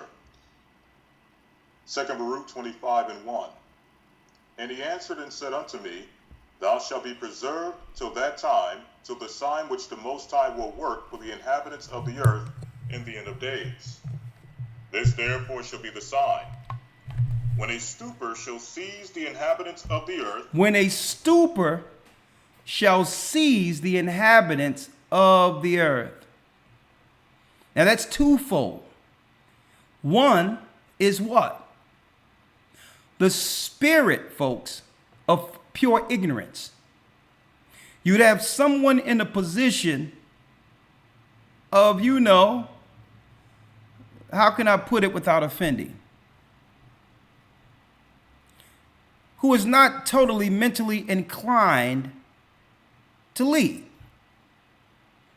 But then you look at stupor in the earth and it has another word. Sickness. Okay, so it has a mental component, ignorance, and it has a physical component, sickness. So that would be a marker or a sign according to Baruch, a stupor, right? We would begin to ask, what type of people, who as a nation would have elected such an incompetent leader in such a time as this. And I'm just generalizing here. I'm not speaking of anyone in particular. Because what? Who you put in position represents what? The strength or weakness of the people who have put him in office. Okay, that symbolizes the strength or weakness of that nation from an outside perspective. So it tells us here. Where you at, Elder Lawyer? 25:3. Let me read it here. 25:3. Let me blow it up here. There shall be the sign. Read. Start where you were before, Elder Lawyer. Yes, sir. Verse 2. This therefore shall be the sign. When a stupor shall seize the inhabitants of the earth. A stupor, okay.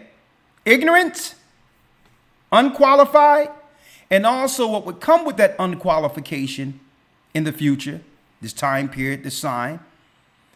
And it also reflects its population of the world. Stupor. Ignorance, not too intelligent, and sickness. Read. And they shall fall into many tribulations, and again, when they shall fall into great torments. Come on. And it will come to pass when they say in their thoughts by reason of their much tribulation, the mighty one doth no longer remember the earth. So it's going to be so much confusion that people are going to do what? Believe that God doesn't exist. And begin to live accordingly. Read. Yea, it will come to pass when they abandon hope that the time will then awaken. That the time will now awaken. Right? And it will come to pass when they say in their thoughts by reason of much tribulation. Let's go there. It says, and I answered and said. What verse are you at? Going into 26:1. Read. And I answered and said. Hold up. Before you do that, Elder Lawyer, because I'm still moving this around here. Yes, sir. Yes, it will come to pass when they abandon hope.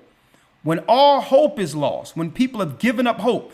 And I believe with our people, Obama was really the last hope we had in any belief in this system. And I believe that's a point where our people begin to give up hope. If he can't help us on earth, then we can't look forward to anyone. There's no one going to be in office who could have done what he would have done for us. So I think that's a key point in this when it comes to last day prophecy, if we want to put it in the perspective of modern day politics. He gave us that last gasp of hope in the system. And once he gave all rights to homosexuals and every other group, our people began to do what? Give up altogether. Not publicly, they didn't say anything, but the hope in the political system doing anything for us, was totally diminished in the eyes of those who thought that there was someone in office who would care for the plight of our people. And it says, it will come to pass when they abandon hope, that the time then awake. What time? What time is it talking about awaking? The time of the prophecy, folks. And guess what? This is the time that you need to be what? Fully woke. Not according to the political definition. At this time will then awake. The time it's speaking of prophetically. And you notice, Elder Lawyer, they've given woke a negative connotation, as if being sleep is okay. Right?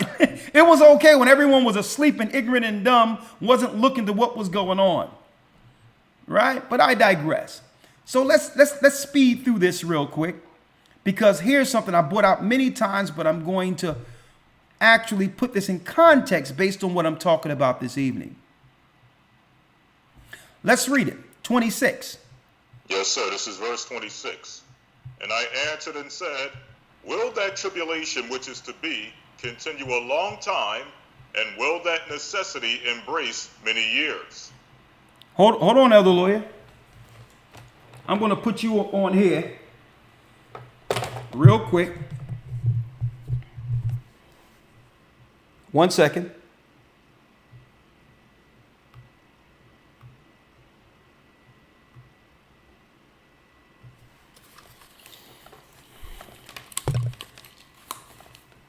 All right, this could be better. Elder Lawyer, you say something now? All right. Test the mic, check 1, 2. Test, Hold on, let me test, put mic, you on the check, 1, roads. 2. Hold on.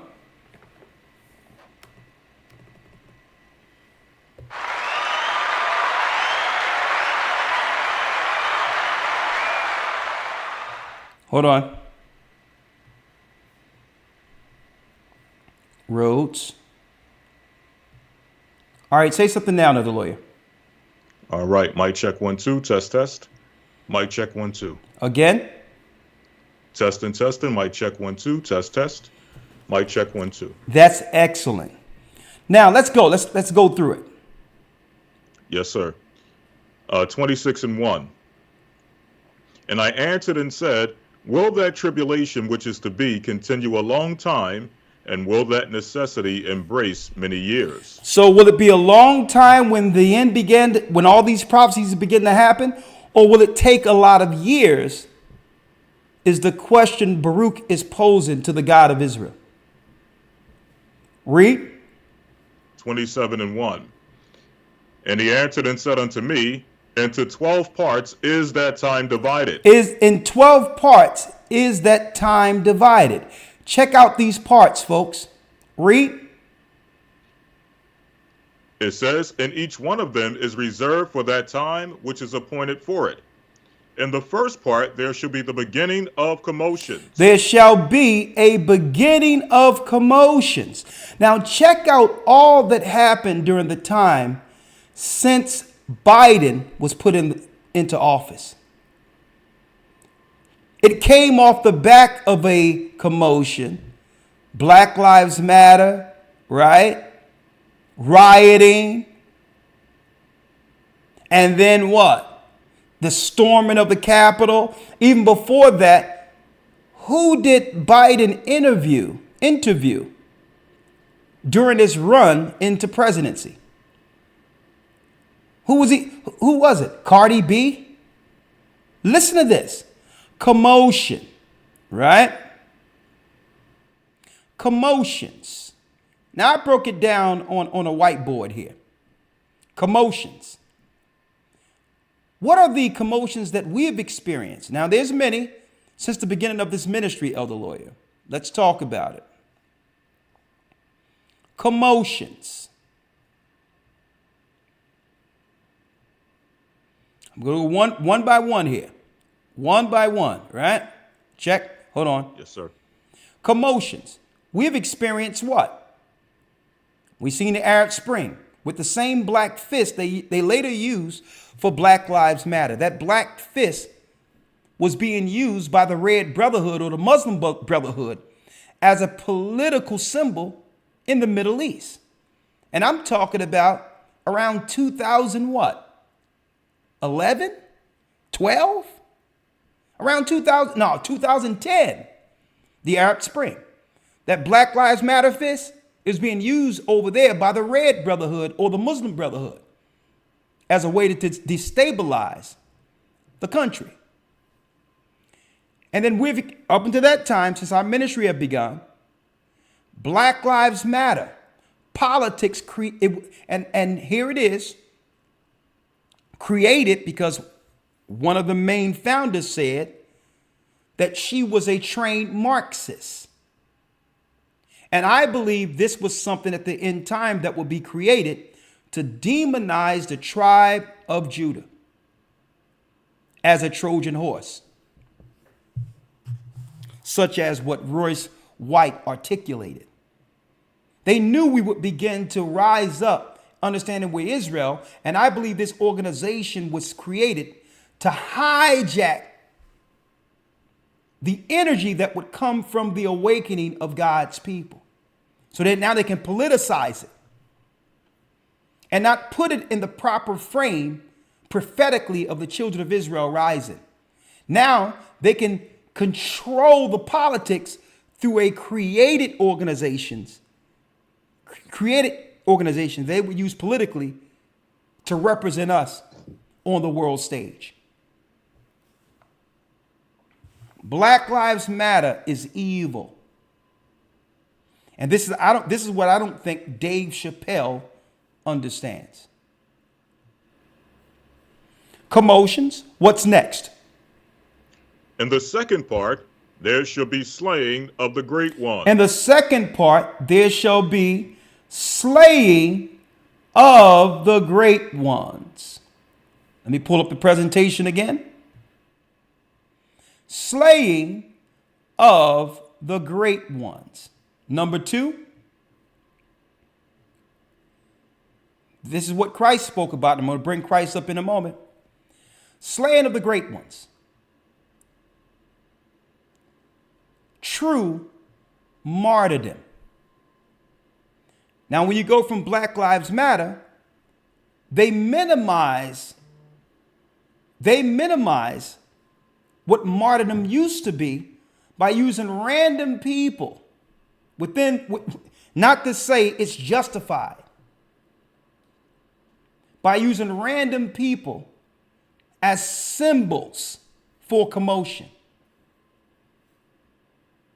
George Floyd and all this, as if George Floyd, now we don't justify anything wrong, but they use people politically for a reason when it comes to the optics of martyrdom. When slaying of the great ones is actually speaking of them eventually coming after those who are teaching the truth, like Christ, like the Malcolm X's, like the Martin Luther Kings. See, but they can minimize what martyrdom actually is. If they can just use anyone random, it actually, believe it or not, water down the whole prophetic understanding of what we should be looking for concerning these prophecies. Okay? So they politicized it. So they'll take any random crime and they'll bring BLM, Democrats in it, and make it a whole thing. Make it a whole thing as if it was martyrdom when it was really politically driven for votes or to get us on the what? The liberal side that the Most High seek to destroy altogether. Slaying of the great ones. And what is the next one, Elder Lawya? Yes, sir. Verse 4. In the third part, the fall of many by death. The third part, the fall of many by death. Folks, we're talking about 6th century BC here, well before Christ was born. The prophecies of what we're experiencing right now, near the last Jubilee, was given to the prophets. The fourth one was what, Elder Lawya? The fourth one is, or the third one was the fall of many by death. Come on. And in the fourth part, the sending of the sword. The sending of the sword. Let's get it. The fall by many by death. Number 3. The fall. And this is what I've been witnessing, looking at things prophetically through a geopolitical lens here. Lining up the prophecy that God gave us out of the word with what we're actually experiencing. Fall of many by death. Labs, bioweapons to depopulate. We hear about laboratories that the governments and others were a part of, gang of function and all these other things. Led to a time where they were actually putting out numbers on the news based on how many people were dying and all these other things.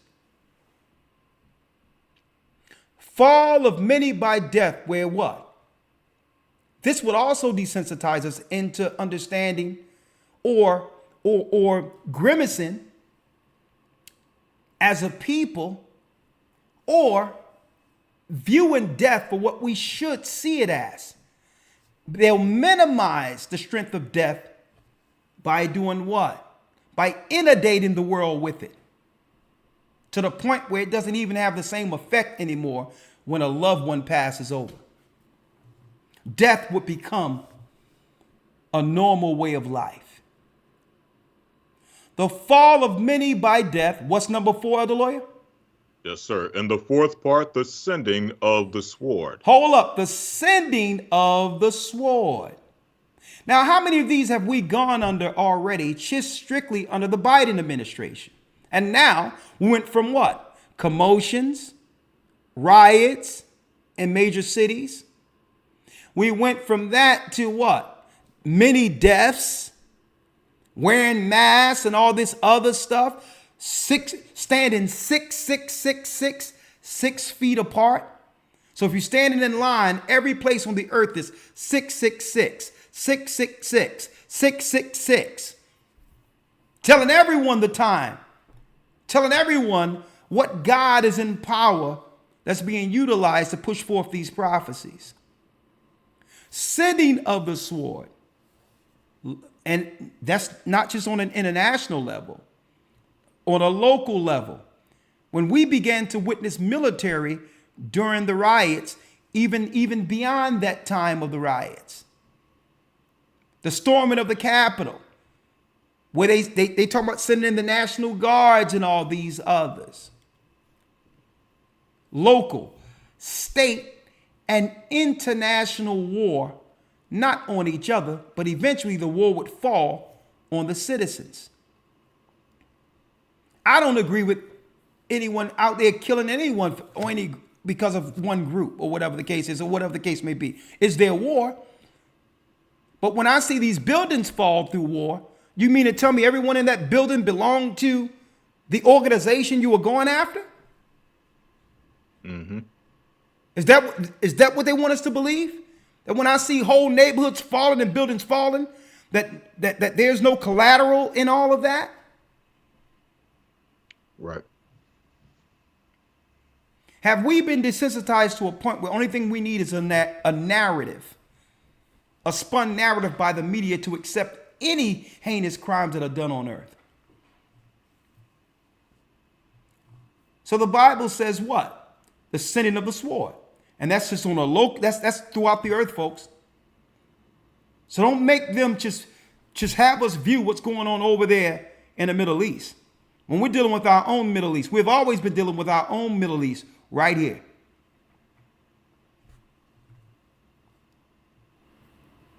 The next one, Elder Lawyer. Let's get it. Yes, sir. Verse 6. And in the fifth part, famine and the withholding of rain. And in the fifth part, famine and the withholding of rain.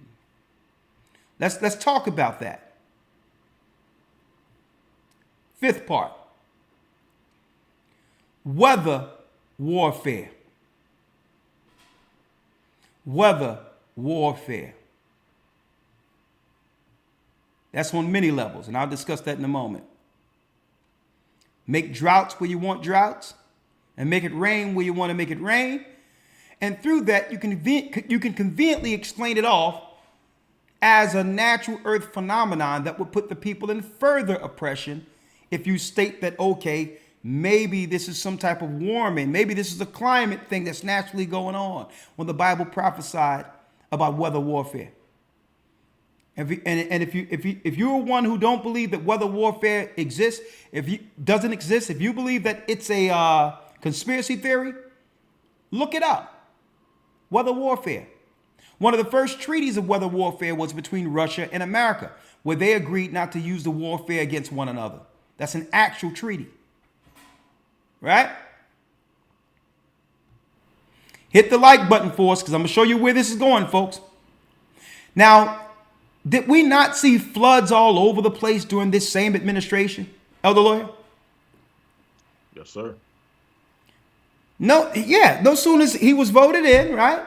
Not to say it's him, but I'm speaking of a marker based on our time, the time we're in right now. It's a sign or a marker that all of these things have happened, and this administration still has about another year to go almost. And everything I've mentioned have happened under one administration so far. The sinning of war, that's what we see right now over in the Middle East. They have no money for our people, but a big package, hundreds of billions of dollars they want to send to the war against Hamas in the Middle East. But can't find no money for our people sleeping on the streets and are suffering in this country. So that's another question, Elder Lawya, I got to ask before I finish reading. Is what's going on over there in the Middle East or in the land of Israel, does that take precedent and priority over our people who are suffering right here in America? Right. Because without saying it, that's what they're telling us. And will our people ever wake up after witnessing what's going on geopolitically, where they're telling us they have nothing for our people, putting our sisters out, pressuring our sisters? Our sisters are worrying about them cutting their subsidies and all these others. And this is why sisters are publicly stomping for the Democrats. It's not because they really believe in it like that.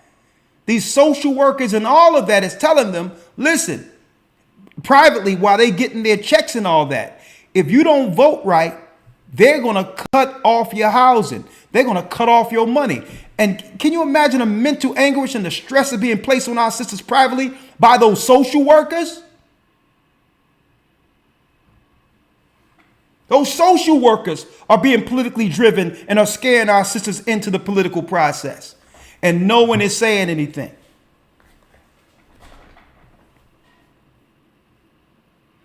And they don't care. Our sisters still went out and supported them. And right now, our sisters in America are the most evicted right now. They're moving our people around while bringing other people in. Social engineering.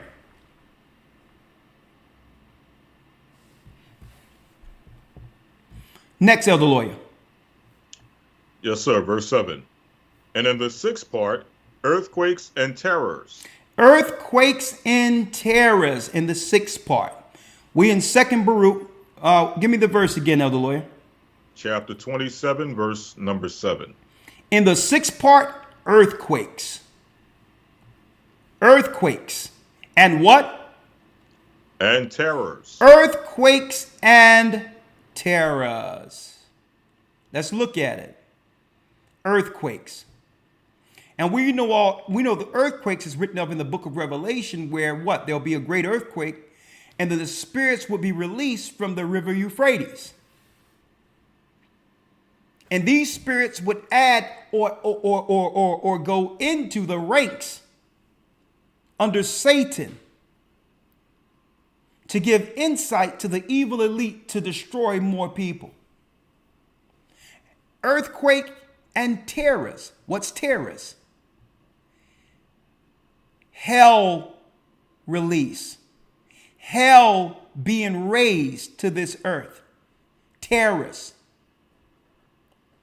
That's 6 and that's 7, right? Now look what happens next. Verse 9. And in the eighth part, and in the eighth, what, Elder Lawya? A multitude of specters and the attacks of the Shadim. Specters and the attacks of the Shadim. What is that? Attacks, specters and the attacks of the Shadim. What's that? Demonic attacks. Poltergeists. Paranormal activity. People acting out of their minds without any rhyme or reason. No logical reason for people just operating outside of the spirit. And the majority of people don't even realize that person has been taken by a demon. That's right. Organized demon possession. Where if you go to the right place, they can give you some stuff. I'm not talking about stuff on the streets.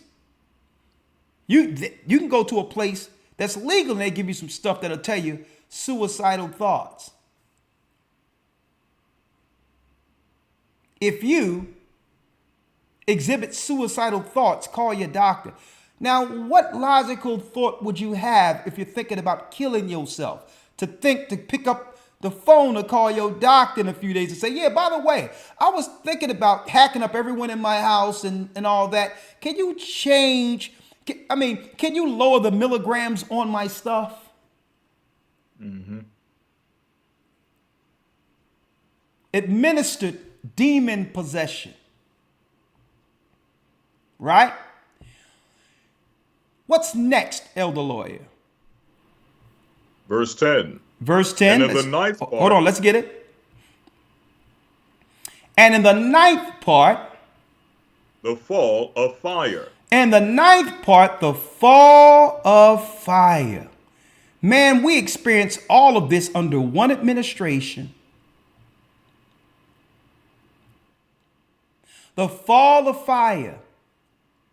We prophetically reported on not too long ago.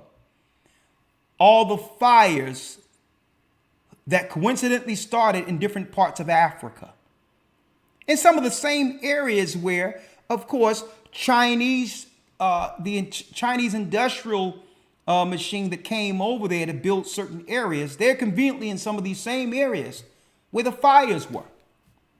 Convenient. Canada, fire that was reported when a bishop from Canada came on and reported live. And Maui, where the elite's house in Hawaii didn't get touched at all. Only not too long. I mean, you're talking about what? About 100 feet from where the fires were, but the elite houses weren't touched at all.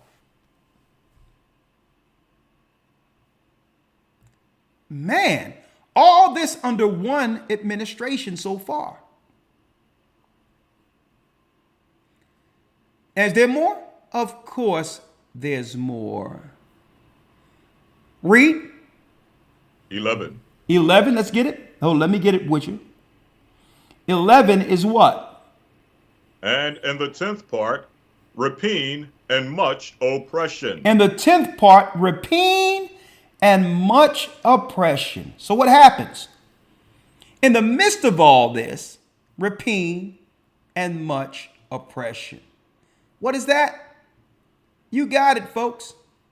Inflation.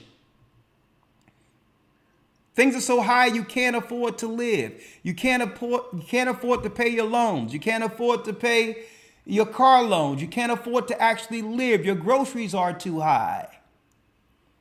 The majority of the citizenry is living under what they can afford. Over what they can afford now. And it was hard before inflation. Check out the next one, Elder Lawya. 12. 12. And in the 11th part, wickedness and unchastity. And in the 11th part, wickedness. That means the promotion of wickedness and unchastity. See? Men, and even Kevin Samuels, may the Most High bless his soul, he made a good point when he stated, men legitimizes women and give them access to become a wife. Men control who's a wife. Women control who we procreate. See? Men control making a woman honest, marrying her. Woman control sex. That's who we control when it comes to relations, right? So unchastity is speaking of what? That's right. Loose women. loose women, women who doesn't value their temple, right? Now, what else has happened during this administration, Elder Lawya, like we've never seen before? I need you to look at this. This tripped me out. Now, we would have thought, Elder Lawya, wickedness and unchastity, that during an election which was so important as they claim for our generation or for our people, you would have thought that Biden would have brought in Cornel West or some high intellect to be interviewed running up to his election. But the Bible says at the very end there will be chastity and wickedness and unchastity and wickedness. Well, one of his first interviews, which was actually symbolic for what his administration would be, was with Cardi B. Chastity, unchastity, and wickedness. Promoting promiscuity amongst the daughters of Zion.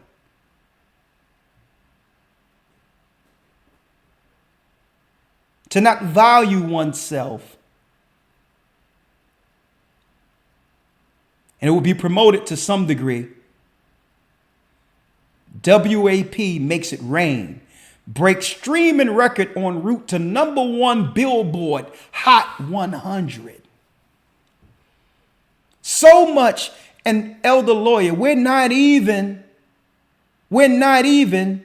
in 2024 yet when the election for presidency happens. So where will this country be by the time we get to the elections? We're talking about the sickness, the earthquakes, the water, the fire, unchastity being promoted. They went from this to what?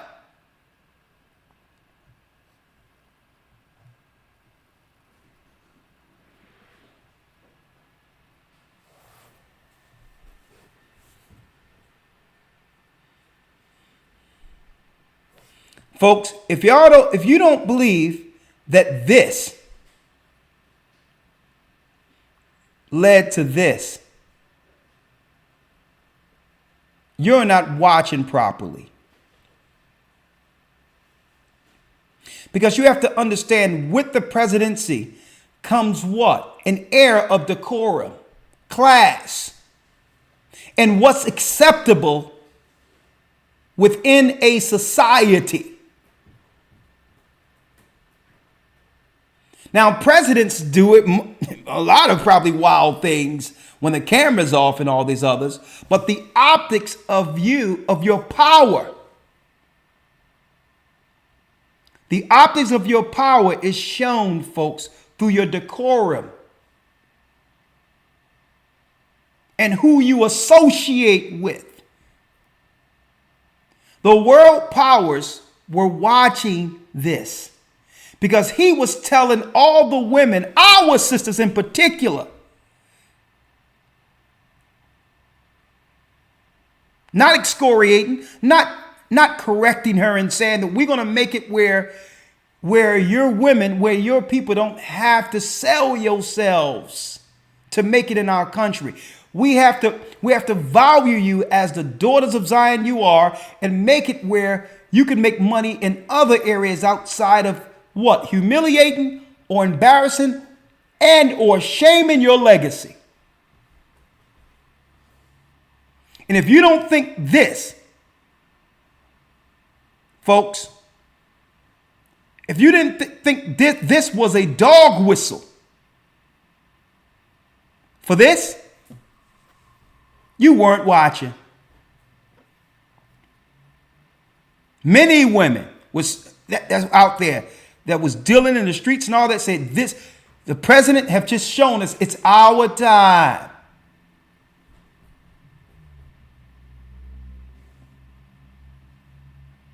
And guess what? It's a shame because our daughters believe that this is what it's going to take to be accepted in our society, which means the end of it.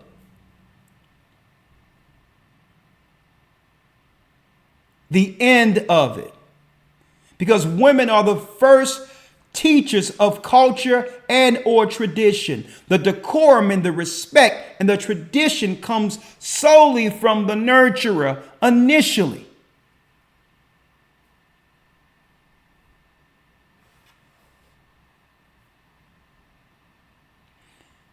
And let's see what the last one is, Elder Lawyer. Yes, sir. Verse number 11 or verse number 13. Oh, let me get it here, Elder Lawyer. I'm sorry about that. Yes, sir. 13. Hold on, let me get it.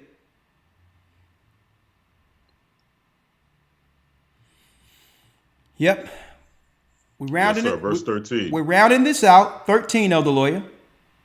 And in the 12th part, confusion from the mingling together of all those things aforesaid.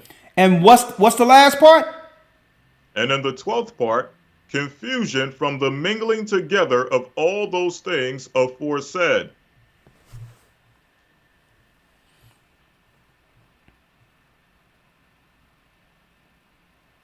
The mingling of all these things together. And in the 12th part, confusion, which is the state of the world right now. And that's the state of Babylon, confusion. From the mingling together of all the things aforesaid. So why would you make a melting pot of all people, all cultures at the same time this wickedness is going on, incentivized the same time? It would cause an air of confusion. And in the midst of the confusion, the darkness, what's happening? Mass extermination. Why? Because you don't see, the majority of people can't see that prophetically, it's not what's over in the Middle East is the issue that we have to worry about. In the air of this darkness, they're exterminating us.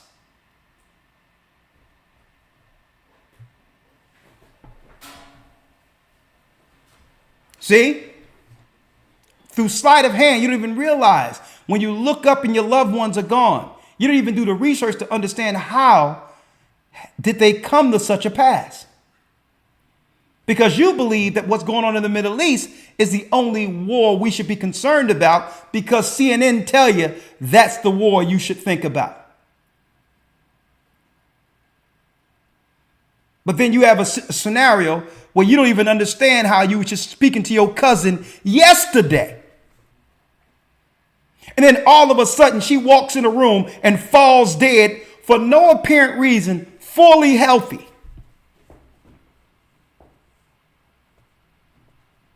But they have us looking at a war over there. And no one is tying two and two together. So first of all, when I look at these signs, and I understand the devil has power to execute these signs on the ignorant, on those who sin against the Almighty, I know not to listen to the father of lies. And by doing so, navigate towards kingdom.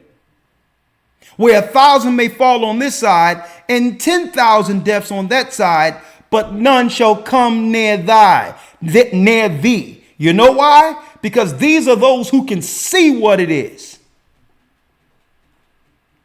The confusion is the air of darkness that leads to what? This is how they pick people off.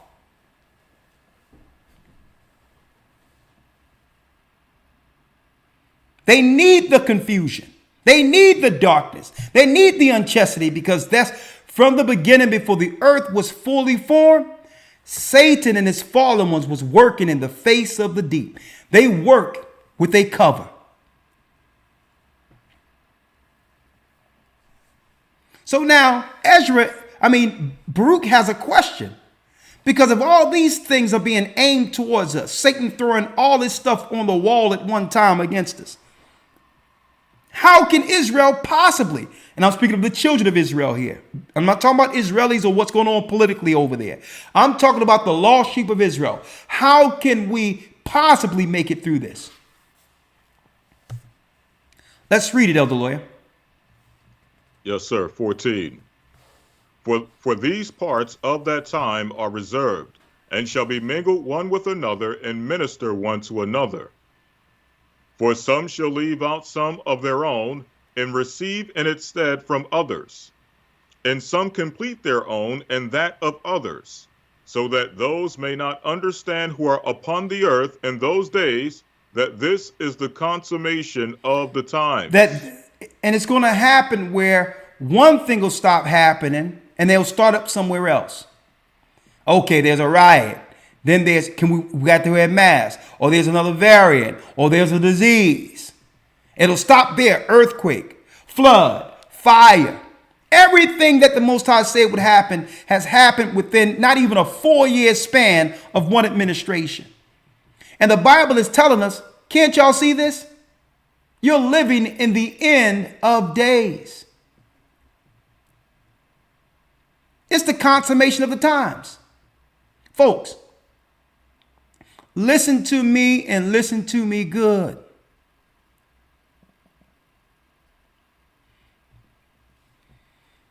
War isn't war because Esau reported it on CNN. I'm going to repeat it again. That's one form of war. I've just mentioned many. Demon attacks. Folks, let me tell you, when demons attack, they attack in many ways. They can attack to a degree with it. They'll get in the way of you being able to pay your rent. Okay? And people say, what? Yeah, the attack of the shiddim, the specters or the shadim. Here's an example. You minding your business. You're driving down the street. Here it is, your rent is $1,200. Boom! Something hit your car, and now you got a bill of $2,000 to fix your car. And you lost wages because you're on the way to work. Now you may lose your job. So the attack of the specters in Shadim isn't just demon possession. It's Satan sending targets at you that makes life rough. The attacks of the specters in the Shadim isn't just demons possessing people. It's attacking people and keeping people impoverished.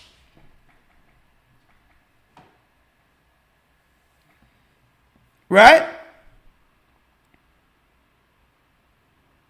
Let me show one other thing here.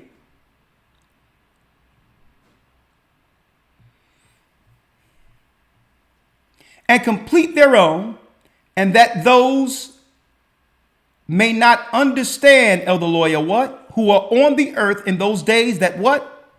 That this is the consummation of the times. That you're actually living in the end of days. I'm going to tell you folks what's going on. And I'm going to be talking about this clear in this week's Sabbath lesson. I'm going to tell you what's going on.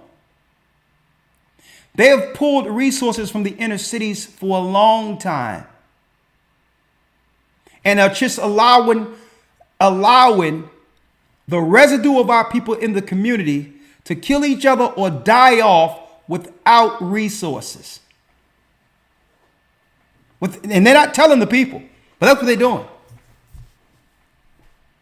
And when they look at the numbers and see a large number of people die in a month, they know exactly how many people to replace from the other countries who are looting the country.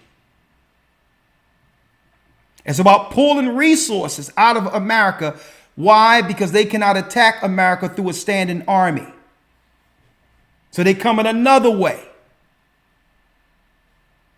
The invasion is coming from up under the country instead of invading the country.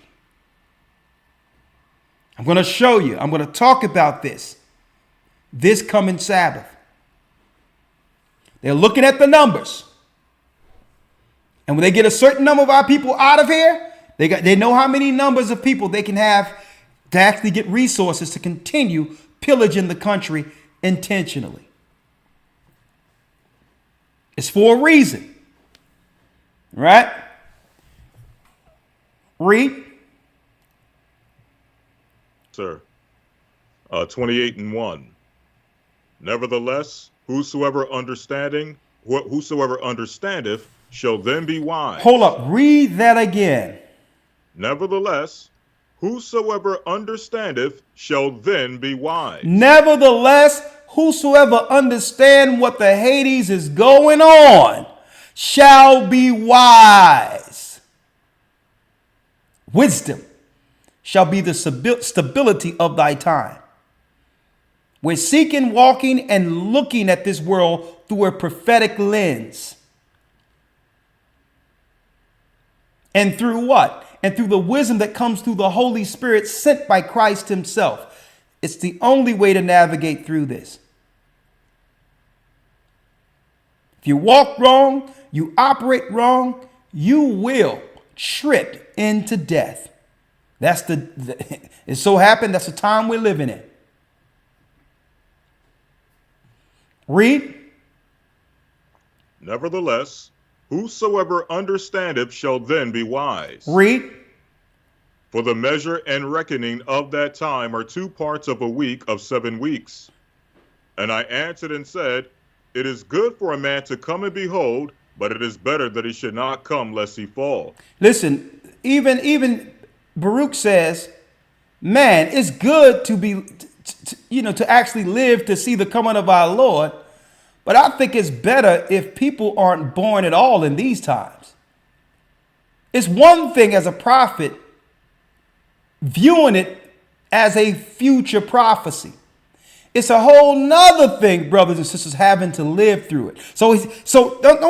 Baruch is excited to see the future, but he didn't want to live in it.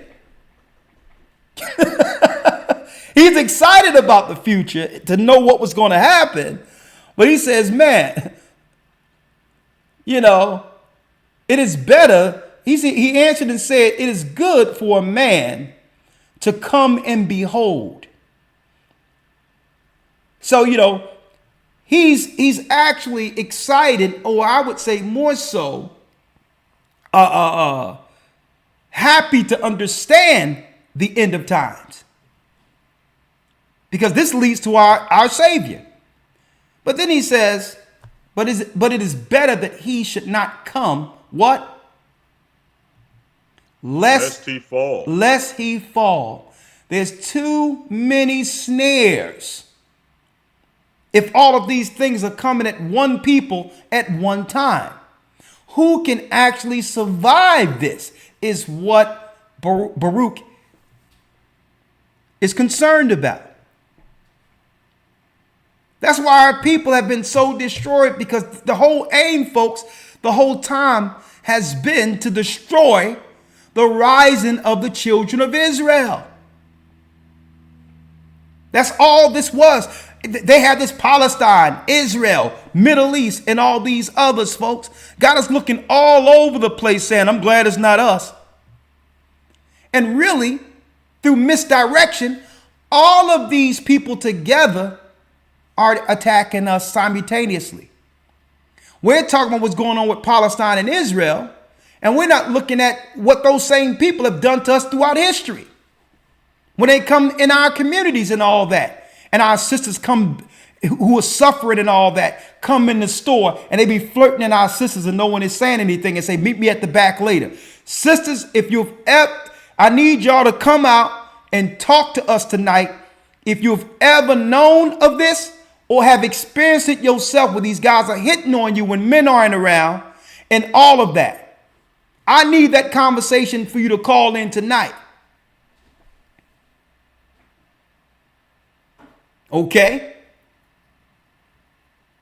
The same Palestinians or Persians and others, they come into our country and our sisters sometimes come in the store looking all nice or sometimes provocative. And guess what? That's one of the perks that these Gentile men have coming to the country, that they can deal with these sisters who want to be with them for the good hair and all these others, and don't have to deal with the weight of child support, court, or nothing. They can leave these babies and go right back over to their own countries. Sisters, I'm going to need y'all to call in tonight and give us those testimonies, because when we're in the store, when the brothers up in the store, they're quiet and act like they just battering chicken or something. That's how they act when we're in the store. Behind so thick of a plexiglass, they look about this short.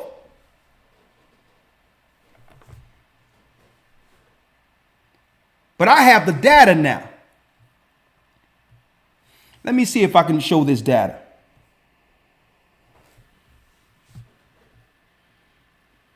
Let me see.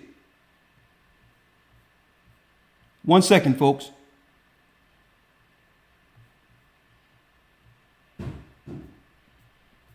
(2015). Let me see if I have it. Here it is right here. One moment. I have the data now. Based on the data, Elder Lawya, from the CDC. Hopefully it doesn't go blank here. So what happens? They come into our cities.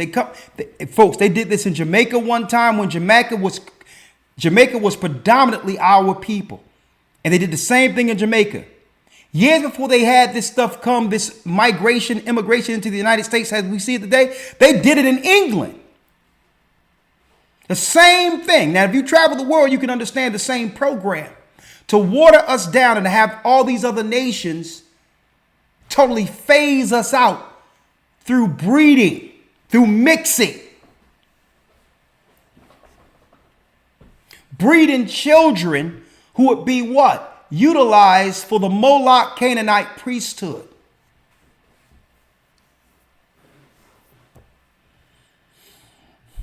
Yeah, they look at our sisters, as you said, brother, as a casualty of war. And they know our sisters are hurting and all that in the neighborhood. Sometimes can't make ends meet, rent, whatever the case might be that's going on. There's a disparity between men, how many women can actually get a husband anyway, because the numbers doesn't bear out. So you got these women who are out there with their apartments and all that who really can't make ends meet. And guess what? These guys that come over to the country know it.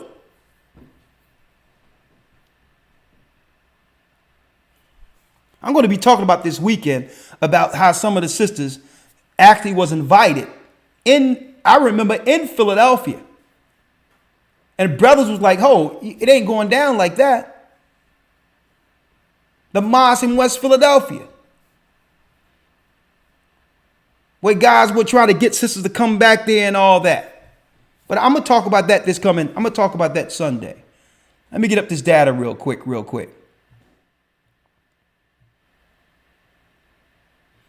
Wickedness and then the mingling of all of it together at the end of the day. At the end of it, there's confusion. And this is how Satan worked. The 12th part is confusion, so that they can work in their war against the children of Israel without us actually realizing that they have always been at war against us. How do you know they've always been at war?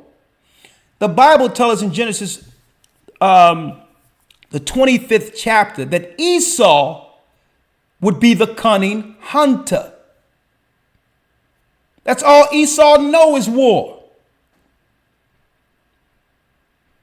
That's all he knows. He took the mantle. He took the position of hunter from Nimrod. Nimrod was the feared one in the earth as the hunter of the Nephilim. Built a wall around to protect the people from the outside threats. That whole concept came from Nimrod, Amraphel. Okay? Outright. And as payment for protection, loyalty to a new king. Because Nimrod could make you safe. That whole concept came from Babylon. So now your allegiance is not to your God, your people, your culture, your nation. It's to the state. That whole concept is a religious Babylonian concept that Esau took from Nimrod. Confusion. All right? Let me pull it up real quick, Elder Lawya, if I may. See if I have it here. Oh, it's working now. Praise the Most High.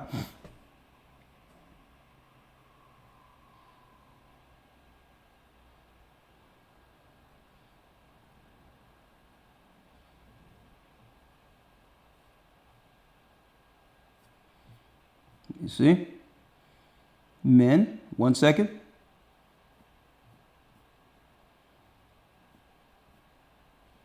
These are first births. One moment. See if I can find it. 1 second, folks. Bear with me.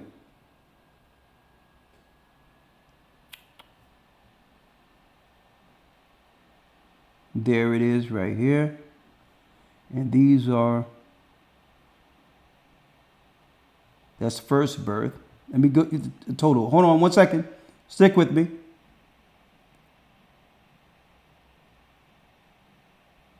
That's first. 1 second. Father.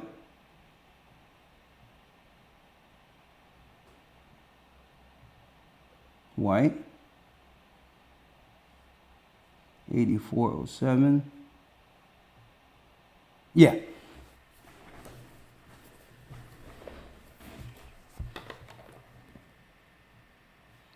Let me show it here. Now, these are the statistics from the CDC, brothers and sisters. Let me show you. But the statistics of the CDC from 2011 to 2015, right? The number of children born to women aged 15 through 44, which are the normal ages when, usually these are the bulk of children that are had from year to year between those ages, right? And as you go down here and look, the CDC breaks it down, right? Let me show you. Hispanics between that time period, a 4-year time period, 12,303,000. Native born, 7,311,000, because this is in the thousands. It's not the lower number. It's in the thousands. As you can see up here, it says number of thousands. Okay. Let me go here. It's going to blow. Check it out. Foreign born, 4,991,000. Not Hispanic or Latino. You notice they're using the Latino first because they knew that so-called Latino would become the new majority eventually in the United States. The white single race, 34,087,000 in that time, right? And this is speaking of particularly the women. The women, right? Blacks, black women, single, 7,286,380, right? Let's go down to the men. Right? Hold on. That's the women. And let's go down here. That's women and men. Hold on. Let me get it here.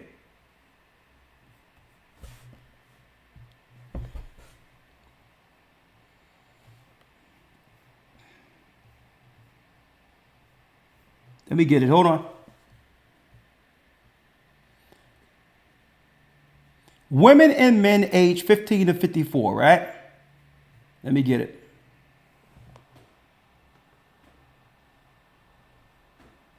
Now, look at the men under those same numbers, right?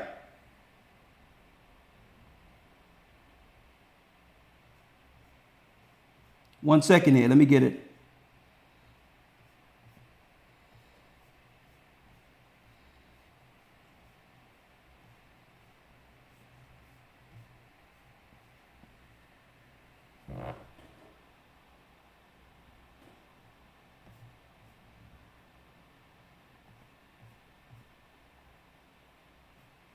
I'm going to have to do it after the commercial.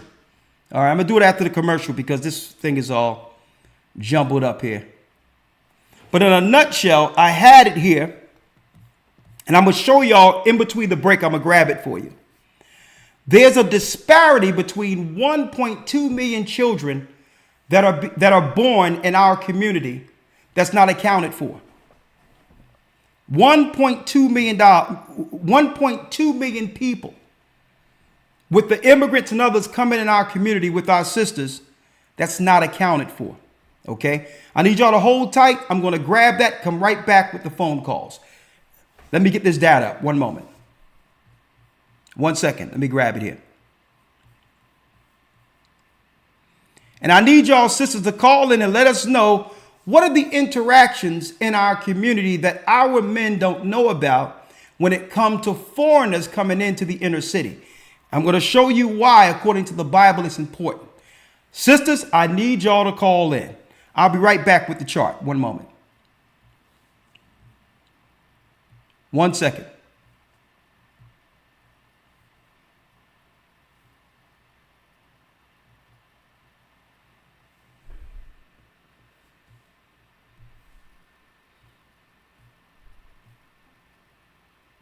Elder Rawchaa, you can go to the bathroom. I'm going to grab this chart, all right?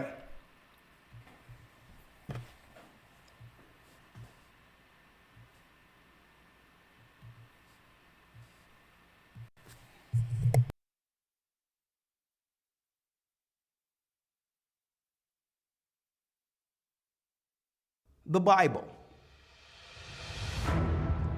Is it hard to understand? When it comes to reading the Bible, the first thing that comes to mind is the fact that this is the Word of God. The seals have been broken, and the truth is here. And when we go throughout the scriptures, when we go throughout extra biblical records, we find that the language that God employed, that He used to create the heavens and the earth, was the Hebrew language. Christ said, I came for the lost sheep of the house of Israel. But yet no one, no religious leader, no religious church out there anywhere can now identify the 12 tribes of Israel. Can we? God is quite simple, but it seems as if man makes understanding Him hard. What are those mysteries? The truth of your book and the truth will make you free. The Hebrew and Bible Academy, you're invited.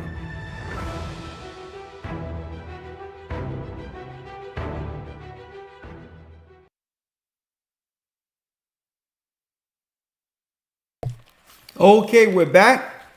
Okay, I got it right here. Thank you. Thank you for your patience, brothers and sisters. I had two separate charts, so let me show you what I'm talking about here. Let me show you right here. Okay. I had a chart here. That was the wrong one. That's the one I was looking for. 2015 is right here. Now, I need y'all to look at this, brothers and sisters. Number of biological children fathered by men aged 15 to 54. Right? Let me show it to you.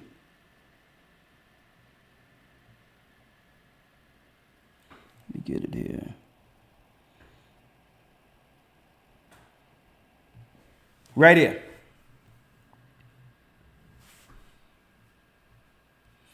Number of biological children in the United States fathered by men aged 15 through 54. Right here. Look at the numbers. Latino, 12,908,000. Native born, 7,090,000. Foreign born, 5,808,000. Black American men, that's the white race, white men, 34,304. Right? Judah, 7,200,000. 286. Asian single, 3,180,000. Those are the men, right? Biological men, fathered 15 through 54. Now let's go to the women real quick. Women aged 15 to 54. Same groups through that same time period. Look at this. Latina, 12,303,000. Right? I need y'all to see this, folks. The women have less children than their men. Latina, and this is the women, 12,303,000, opposed to the Latino men down here. Let me go to Latino men. Latino men, 12,908,000. Okay. Close. Right? Close, but still the men have more. Right? The men have more children. Right? Look. Whites. This is the women. White women, 34 million and 34,087,000. Right? That's the women. That's the white women. Let's go down to white men in the demographics here. White men, 18,065,000. The men have more children than the women from every ethnicity, as y'all can see. Now, let's go back up.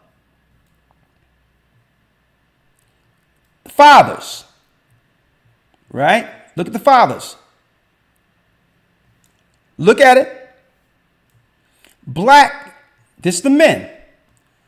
The black man, 7,286,000 from that same period. Let's go down to the black women.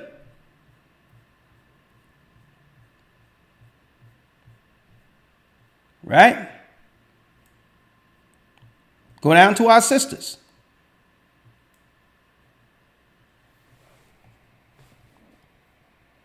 Hold up, let me get it here.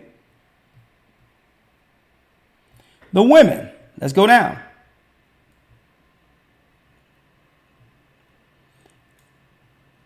Black or African American single race, right? Hold on, let me get it up here. It's the third one. Number 3, 1 second. Right here. Father, here it is. Number of children born to women. The chart is all over the place. I got to get it here. 8,407,000 for the woman. 8,407,000. Right? And let's go to the men. 7,286,000. A disparity between us and our sisters of 1.2 million. So the question is, where are the other million some children coming from if not by the black men? And what you have to look at is the numbers where the other ethnicity have more children than their women.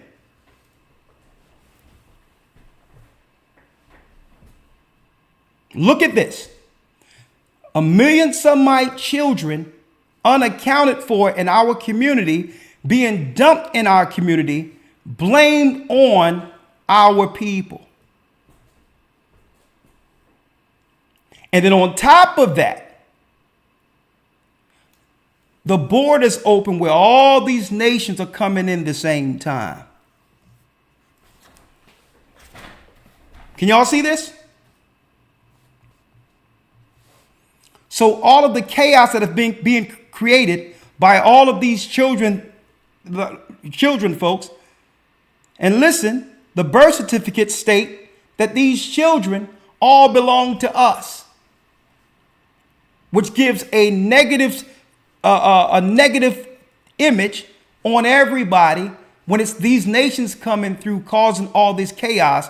And when these children grow up, they're battling against one another and they're blaming that. They calling that, folks, they're labeling that black on black crime. They're labeling that black on black crime, folks. Socially engineered chaos is what they've done to our communities so that our communities could never recover from the demonic evil social engineering.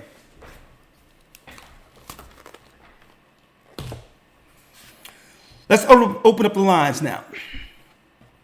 515-605-9327.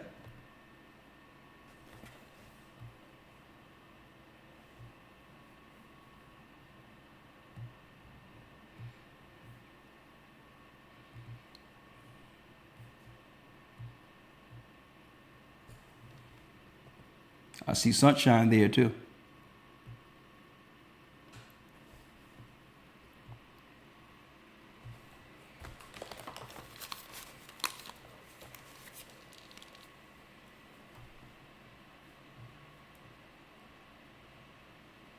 Welcome to Blog Talk Radio. Hold on.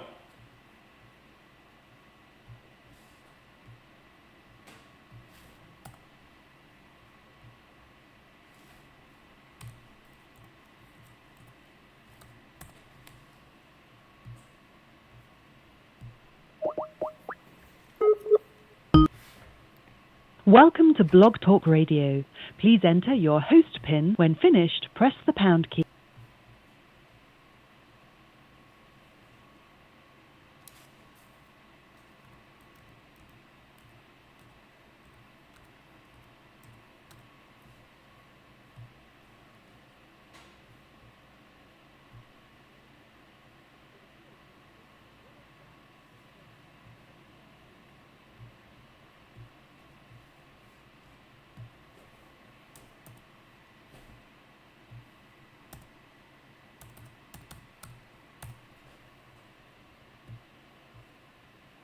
The next time I'm gonna put that chart by itself because I have all these tabs here.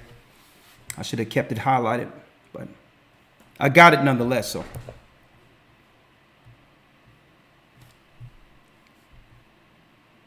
one second here, 1 second, 1 second, 1 second, 1 second.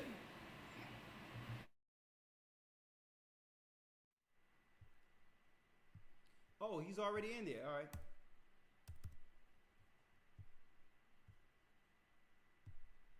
Thank you, Elder Rawchaa. You're already in there. Okay, let me open up the lines.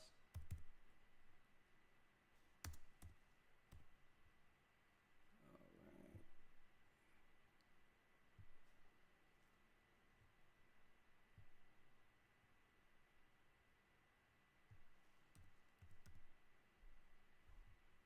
One second.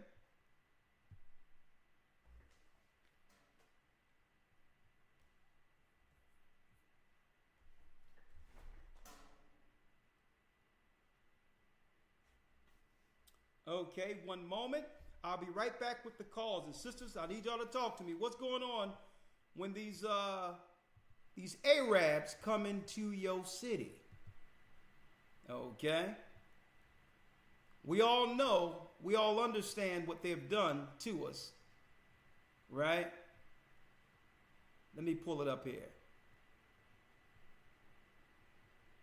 We all understand their history of what they've done to us, right? We understand their history here. 1 second.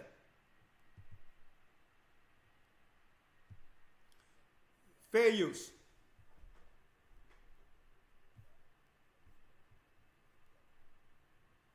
Recall that Arab slavers were the first and last in modern.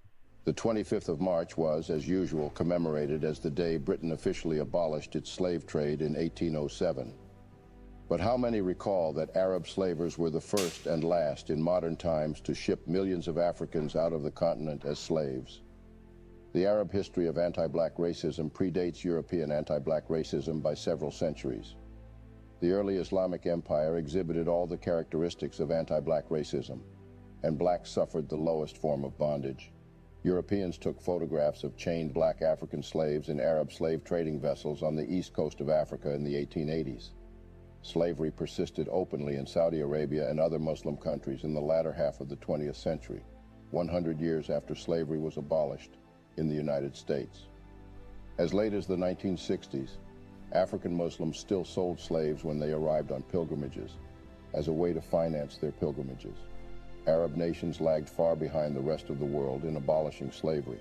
Saudi Arabia and Yemen in 1962, United Arab Emirates in 1963, Oman in 1970. However, unlike the rest of the Arab nations, hereditary racial slavery persists in Mauritania, despite multiple official attempts to abolish it. In 1981, by presidential decree, Mauritania became the last country in the world to abolish slavery, but no criminal laws were passed to enforce the ban. Under international pressure in 2007, the Mauritanian government passed a law allowing slaveholders to be persecuted. However, that law has rarely been enforced.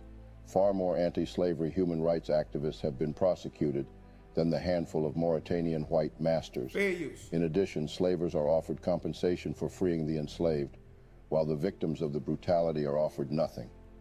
In 2015, under international and some domestic mobilization pressure, the Mauritanian government created 3 special courts to prosecute slavery, but so far they have only tried very few cases. However, that's just not all about this oddly unique sect of slavers. The Arab slavers, at some point in history driven outrageously by their odd ambition for economic power and human control, had their African male... Oh yeah, I'm going into this. I'm going into this Sunday, folks. I'm going to talk about that this Sunday. Yeah. 1 second here. I'm going to go into this Sunday, folks. Yes. Is Islam Rome's secret weapon, a cult weapon? Have they always used and abused our people, even before the so-called white man did what he did in slavery? Ishmael is equally complicit. And they want us to take sides of what's going on over there in the Middle East. You got Ishmael, you got the sons of Lot, Esau, all of them have double-crossed us. Every last one. Let's go. I see you there, Sunshine. Cora has a question.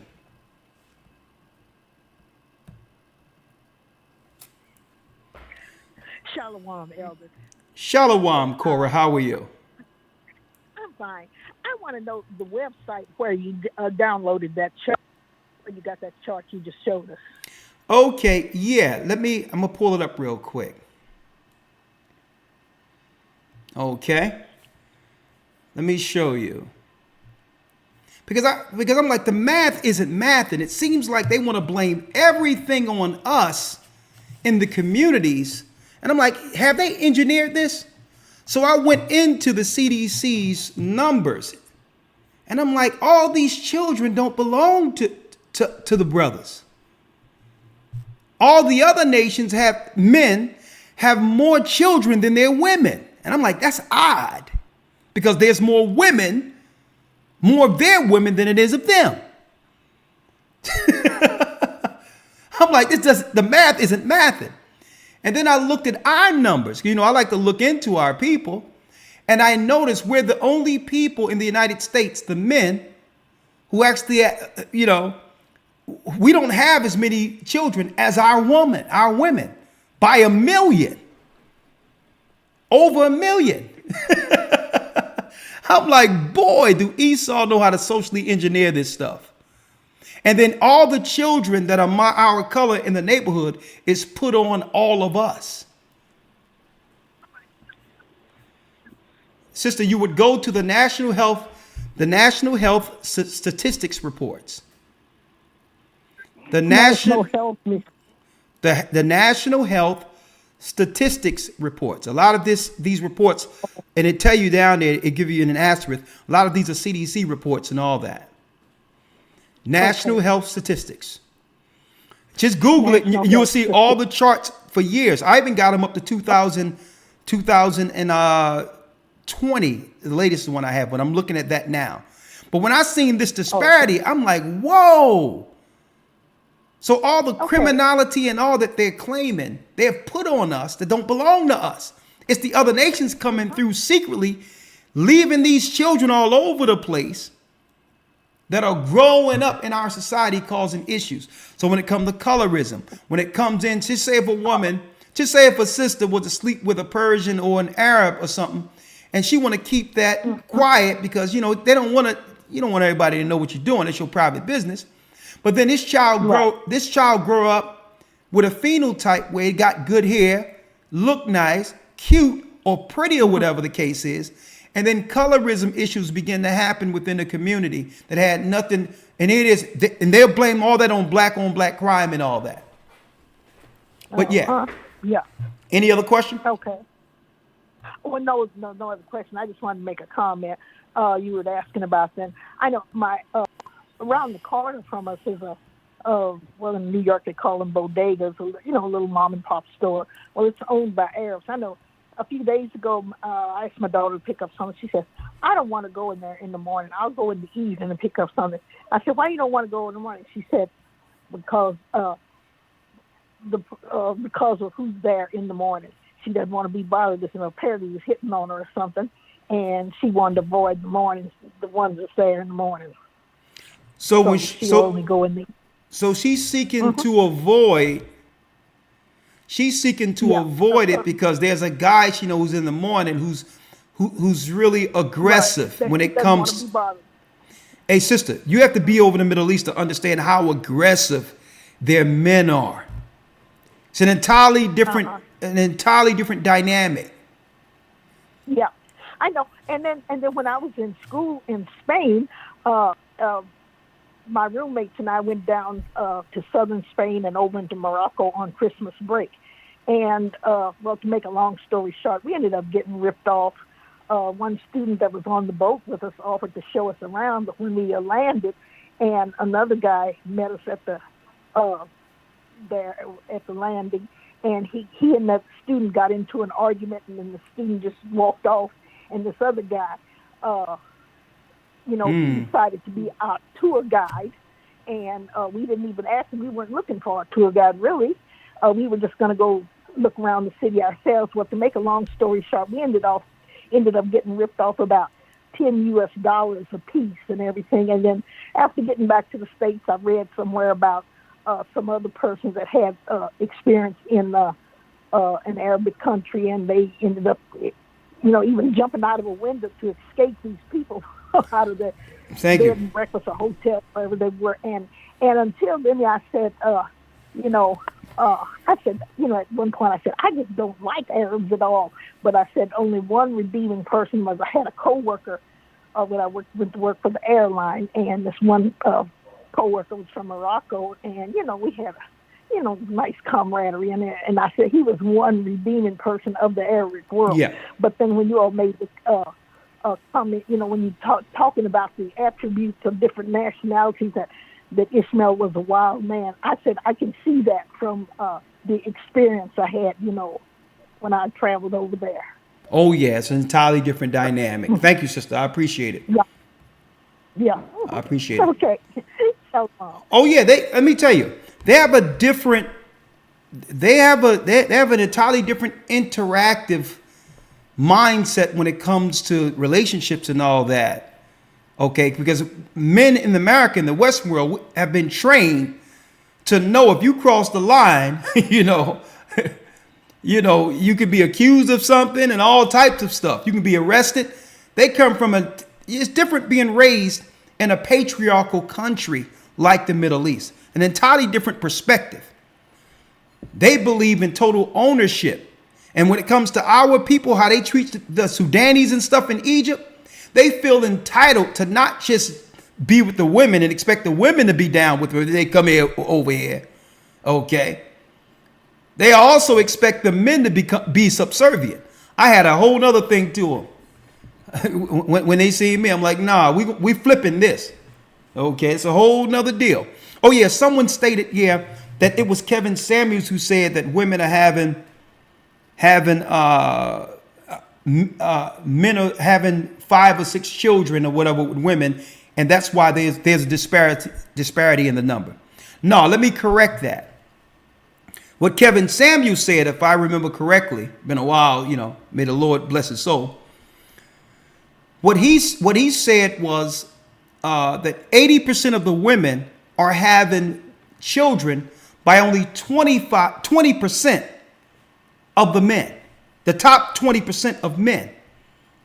And that's leaving a large number of men single, unmarried with children within the United States who are black men. And that bears off in the demographics also. If you go to blackdemographics.com, there's a lot of black men single in the middle class between 20 and 35 that aren't married, don't have any children at all. So what he was saying is all the women who are having children by the same 20% based on the numbers. But it still doesn't, those men that we're talking about, that you talk about, sister, those men are also in those numbers of the children that men are having. When it says black men and then their number is actually lower than the women, it's including those men too. Okay. So it says the sister didn't want to go to the store in the morning because men are actually selling our sisters in the store. And this, I'm going to tell you, it's a different dynamic altogether. She wants to avoid the store. But understand, I need y'all to understand this, folks. The men in the country, including black men, Judah, we know not to go there. Because if we cause a threat, automatically, it's not avoidance. It's police. It's you better get out of my face and all of this. So these men come over with a different level of interaction and fear. Okay? Our sisters have fear when it comes to these opposed to us. Because brothers can't roll like that without fearing being arrested or whatever the case is. But I think sisters know that these guys can operate with impunity without anything happening to them. They can do something and cause trouble and get on a plane and go right back to their country. So it's best she avoided them. 667 area code, Danita. Hey, Shalom, Elder. Hey, this Shalom. Is, Danita from D. How you doing? I just wanted to make it. What you have to add to the conversation? I'm good. I just wanted to say, I'm as best as I can quantify all this, by them painting the picture of they have of our people being negative stereotypes and everything, and then now we're invaded with these Arabs in our neighborhood. Thank God me and Zach moved out of there in the city just in time before they got here. But nevertheless, them owning our stores and them controlling everything, the gas station, everything that we have, everything that we, mom and pops, all we used to knowing. I learned, even in school when I was learning this stuff, that they bring their customs, they bring their traditions, their ways, their religions, all of that to our area, and it's not going to stop. It's very important for us as women, as men, all of us to come together as one. And if we have, mates and spouses and stuff, listen to the black men, because they're telling us not to go to these places without them. It's for our own safety. It's for our own protection. So, I mean, now that it's here and it's in our face, we need to be mindful of our children, them walking alone. And I'm going to the convenience store. You can't do the stuff you used to do. So I just wanted to add, just like, Listen to your husbands. Listen to your uncles. Listen to your dads if you have somebody. Keep that man as the head front as your protection, because they're here to sell us, and it's not going to be good anyway. Any way we look at it, it's everything is here in our face, and that's all I want to add. Sister, I'm glad you said that, because it's going to probably, and I believe it's going to get worse. It's going to become a little scary for our people in these neighborhoods, because it's enough.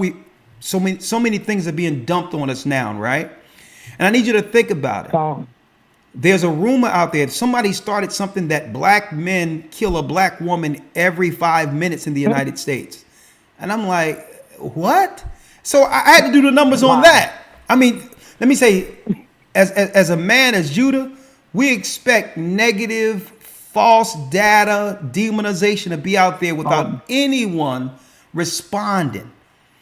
And so I had to look at that. I'm like, because someone said that on one of these podcasts or something, you know, as if they had data. And I'm like, do you know the population of the United States and the percentage of us in the United States? If that happened, there'll be no women left.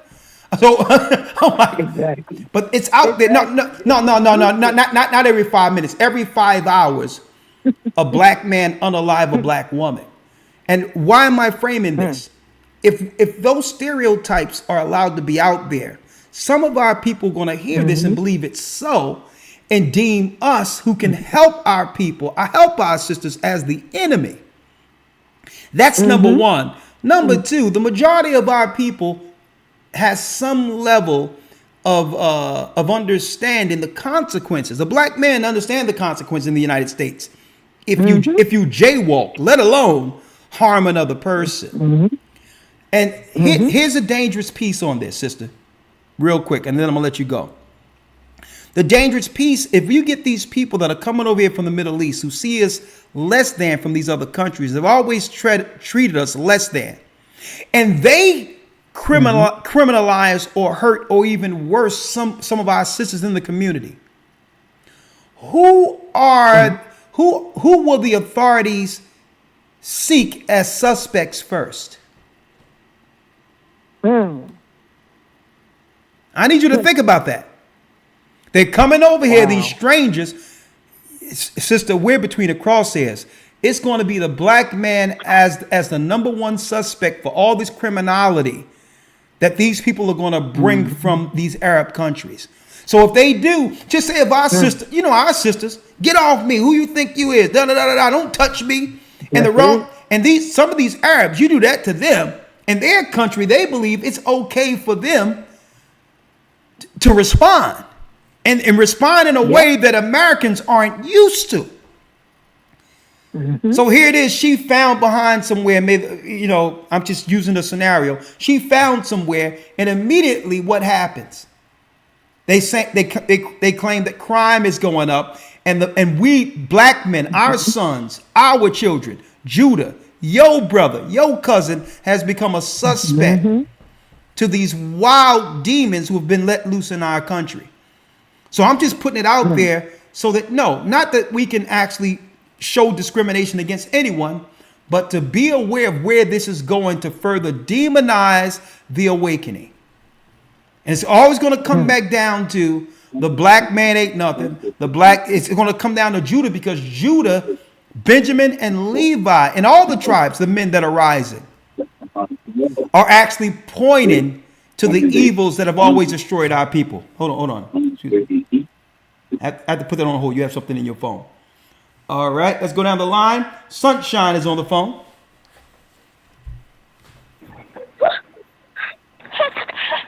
Hello? Hey, how you doing, Sunshine? How you doing? How you doing? Hi, Elder. Hi. Hi, Elder. Hi. Bless you. Hi. Hello. Come on, sister. Bring it. Come on. I got a lot of people. Okay. Okay, Elder, okay. Wow, Elder.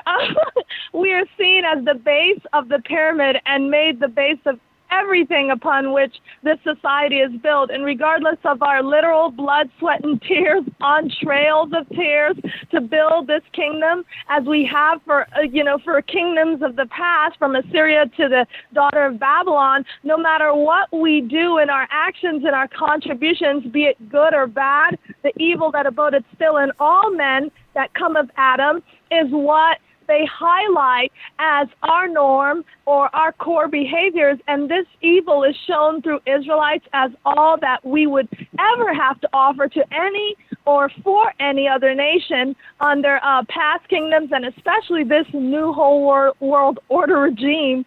And this kind of limelight for any evil dwelling amongst us is escapable by any other nation, but for us, there's no redemption. No man will redeem us out of the cyclical bondage that we are in, and what's worse is those of us realizing this reality and choosing the like mind of a non-believer. We take the bait over and over again and become the false version of ourselves, only to fulfill the expectations of the degenerates or stereotypes that others have of us. And when we receive those expectations as us or our purpose, we increase our vulnerability and we become like a continual prey for others, and we then ourselves begin to lose sight of the ability to shake awake from our desensitivity and acceptance and stupor of the status quo, even if that status quo is all the plagues highlighted in Baruch. So famines, infiltrations, and death descending is now seen as regular and normal speak, and marriages and giving in marriages, as in the days of Noah, will go on until the letting is done. But understanding that Christ told us the kingdom is within us reassures us that no matter how poor or low or desolate we or others or the hunter may think we are in the poverty and tribulation, but still are rich. And we are not the thieves to give back what's stolen. We are rich because we have the truth that we are the chosen from the womb, elected to rule, and we have all the gifts and difference put in us to not only climb out of a dark hole, but move the hole clean out of the way, and with faith as a mustard seed, and not any single hunter or demon or specter or chittim or Satan can ever take that away from a sealed man. Oh, there it is. Praise the higher for this. Praise the higher. Bless you. Praise the higher. There you go. Bless you, Elder. Bless you. Bless you. It's so good to hear from you, Sunshine. I know you sent some songs. I'm about to listen to them soon. I want to hear what you got.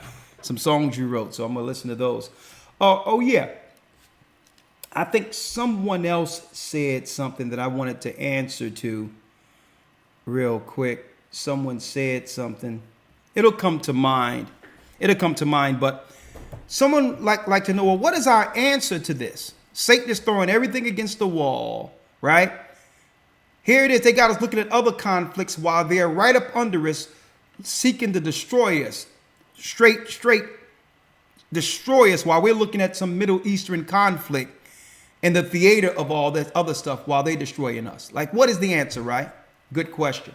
Well, the answer is, it's time for us to have a covering. It's time for us to have a covering. Men have to be covered by Christ, and women have to be covered by men. The enemy has already been let in. Okay. And I need you to think about the mental fortitude of some of these people. Okay. Because it's not just Venezuelans and all that that's sleeping on the ground and all that. Okay. What they call asylum seekers, there's a plan for them. And if these people have the fortitude to come into a country during the winter and sleep on a cold floor until a better opportunity is presented, you have to think, if you have the spiritual fortitude to oppose that type of strength. That means these people coming over are playing for keeps. Okay? If they're willing to go through, some of the toughest measures just to survive, are we prepared to oppose oppose them of selling our people and coming against our sisters and all these others. So it's time for men to get under the hedge of Christ, right? And guess what? Stop this man-woman stuff. No, if we don't come together under Christ, we'll cease to exist. So they're doing all this social engineering to destroy the fabric of family. So how do you strategically fight back? We need to go back to tradition, go back to honor, respect for one another, original roles. A man is a protector and a provider, a sister to appreciate that, to understand, well, relationships isn't perfect, but I have a covering.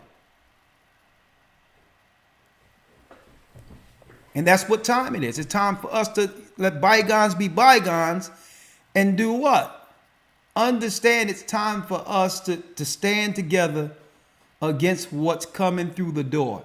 And I'm going to be talking about that this coming Sabbath.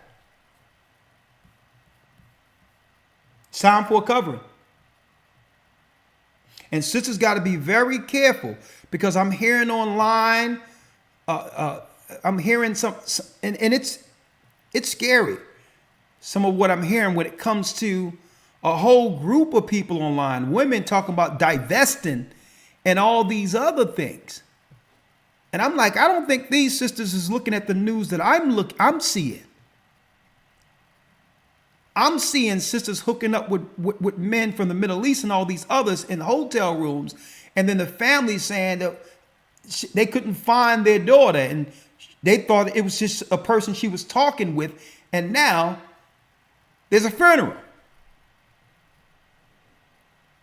So sisters, now if you've been outside the country, the Middle East, and understand, there's a whole different mentality. You don't even understand the mentality of these men from these patriarchal countries. Okay. I mean, listen, they're different. They're different. Okay. There was a scenario, and one guy told me about this when I traveled overseas. There was this multi-billionaire. He owned Four Seasons Hotel and all this other. He was filthy rich. Come to find out his wife wasn't doing right, or whatever the case is. The authorities end up coming after him because what? His wife came up missing. They found her in a desert. And then he had to what? He went to jail. So you got people, man, they got a different mentality. And this is a guy who had enough riches to say, you know what? Let me cut my losses and go on and just get me another relationship. But let me tell you, they're different. So when these sisters are out there talking about divesting and all that, you don't know what harm you're doing to sisters, because it's okay to find someone you love or care if it's, whatever the case is, children of Israel, and it's a good relationship and whatever. But when you just put out broad and tell people to divest, it's dangerous, because you're talking about going with somebody strictly because you got a problem with your own people. That's no reason to give up on your own people because you had, past bad experiences. We've all had bad experiences. But there's no reason, because guess what? Sometimes, most of the time, the grass isn't greener on the other side. I'm going to tell you that right now. And some of these crazies that come over the Middle East and all that, let me tell you, folks, I mean, guess what? You talking about DV when it comes to domestic violence and all that, when it comes to relationships in patriarchal countries, it ain't nothing for them to just go ahead and just cut loose on their woman and the authorities say nothing. That's a normal rationale to fix issues that I've witnessed when it comes to a disagreeable woman. And I'm talking about Muslims, straight devout Muslim. They pray 5 times out a day. left, rights, uppercuts, and all that. They think that's natural to be able to do that if a woman is out of order. So be careful, sisters, when out, you know, I understand you're probably upset, your relationships didn't work, but this divesting stuff, you don't want to divest with what's coming through the door, I'm telling you. But I'm going to let y'all speak now. 334 area code.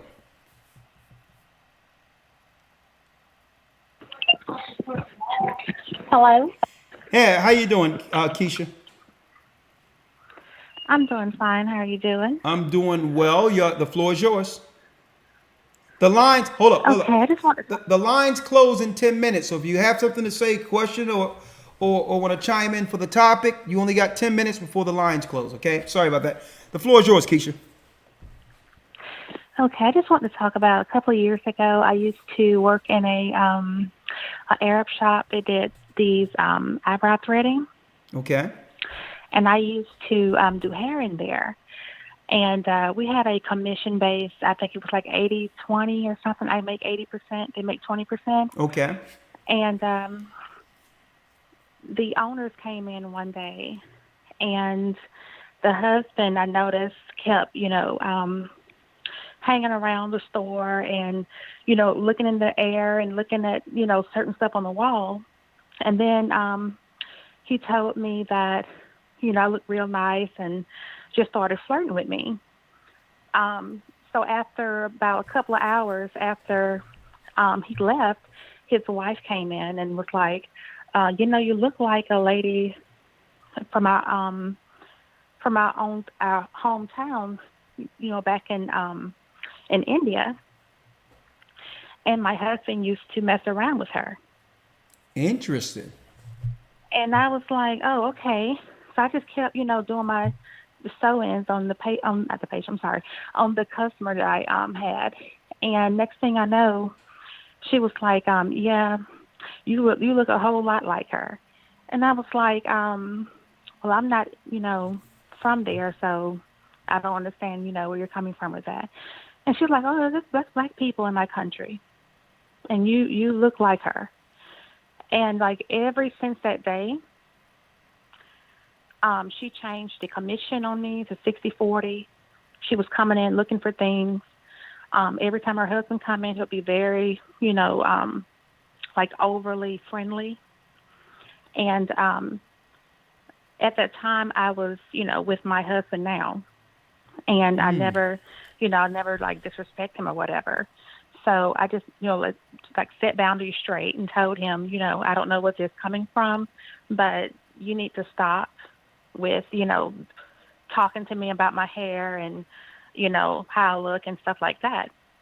I guess one of the girls who do the eyebrow threading heard it, and she told the wife, and she came in with like, this is not going to work out, and look at that. We think you're stealing money from us, and we got to just let you go. And like at that time, my husband, he was telling me about, we were the Israelites and everything. And later on, I was like, you know what? I know what this is.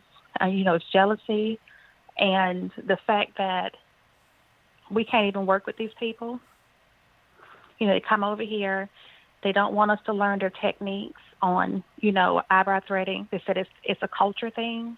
It's not something that they can teach us. But they wanted to learn how to sew hair in. They wanted to know how to do nails. They wanted to learn all these things from me, which I never showed them. And also I told her that you're using my license to keep your business open, because I found out they couldn't even be operating unless they had a working cosmetologist in the building. Look at that. Me. Look at that. So I packed up all my stuff and I left. And next thing I know, I started getting threatening phone calls and everything. It was just a mess. Threatening phone calls from, this is interesting. Threatening phone calls from who? Well, they would, I knew it was them, but it was from unknown numbers. They had one in their family. He was trying to be a doctor, He worked at Subway at the time, but they said he was going to be a doctor, and now he is.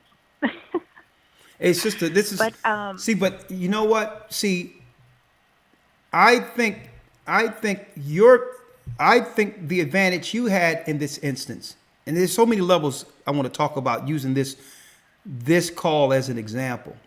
It was your covering that gave you the protection that was needed, even though these people was treating you, under their caste system.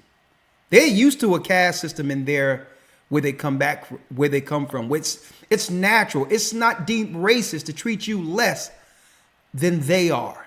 That's the natural way of being. This is why they're allowing these people over. But there's one thing I wanted to highlight: the fact that you had a covering, which is a blessing. It's good to have someone to lean on if you have to pivot financially or whatever the case might be, right? But even outside of that, I need you to check this out: how they let these people over who actually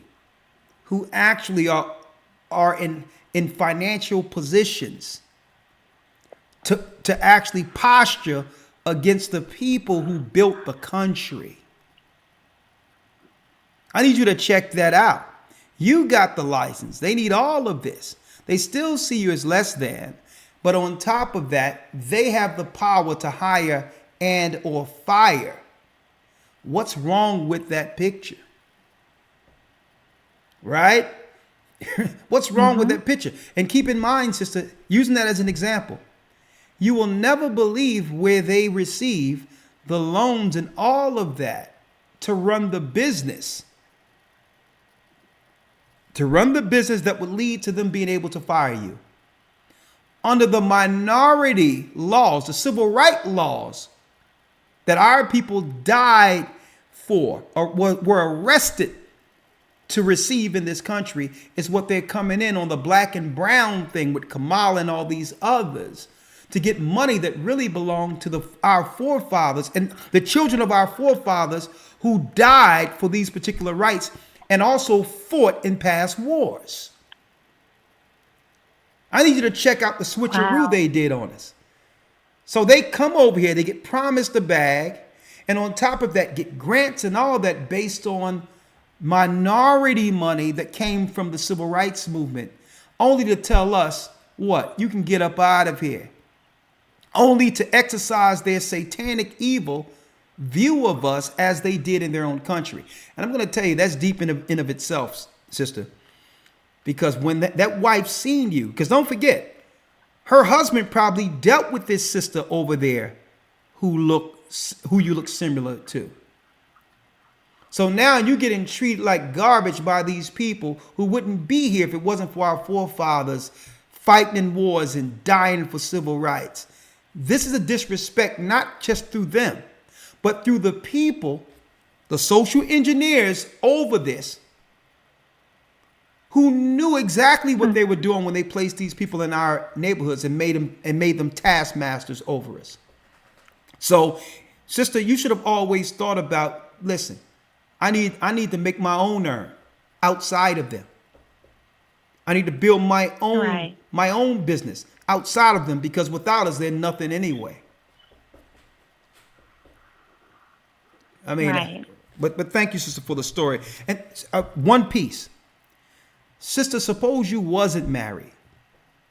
Suppose you was impressionable.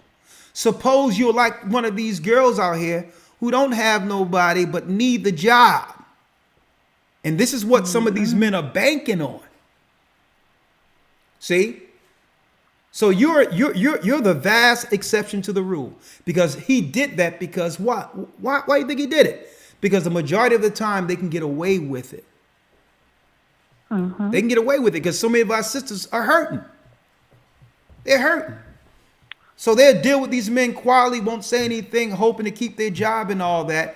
And the next thing you know, they're left for nothing. Another child in our community that came from anywhere now, that adds to the negative stereotypes they've placed on our people. Social engineering at its best. Thank you, sister.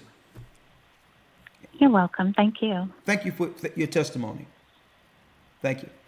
And brothers and sisters, This is the black and brown coalition the government have pushed on our people. Multiculturalism at its best. This is what they told us was equality. Paying everyone else to become slaves, what you would call taskmasters. Folks, this is social engineering at its best.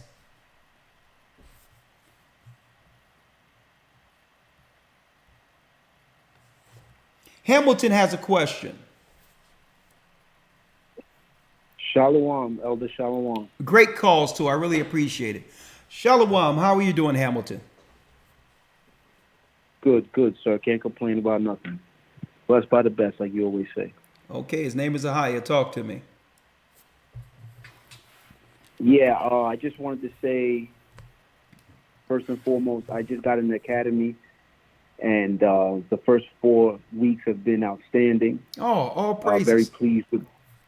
Very pleased with the first 4 weeks, and I'm looking forward to continuing listening every Sunday. Thank you. I really appreciate your support. Yes, sir, no doubt. I've been reading the book of Jasher since you've been touching on the book of Jasher in the last academy.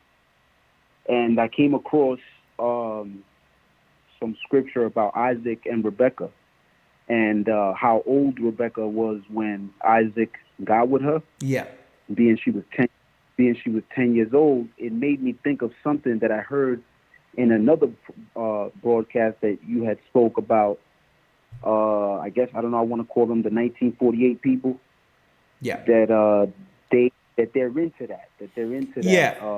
Yeah, but the whole thing is, but let me make it clear, and I have to clear that up when people read that.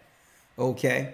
Just because you're joined to a family doesn't mean that the man immediately dealt with her.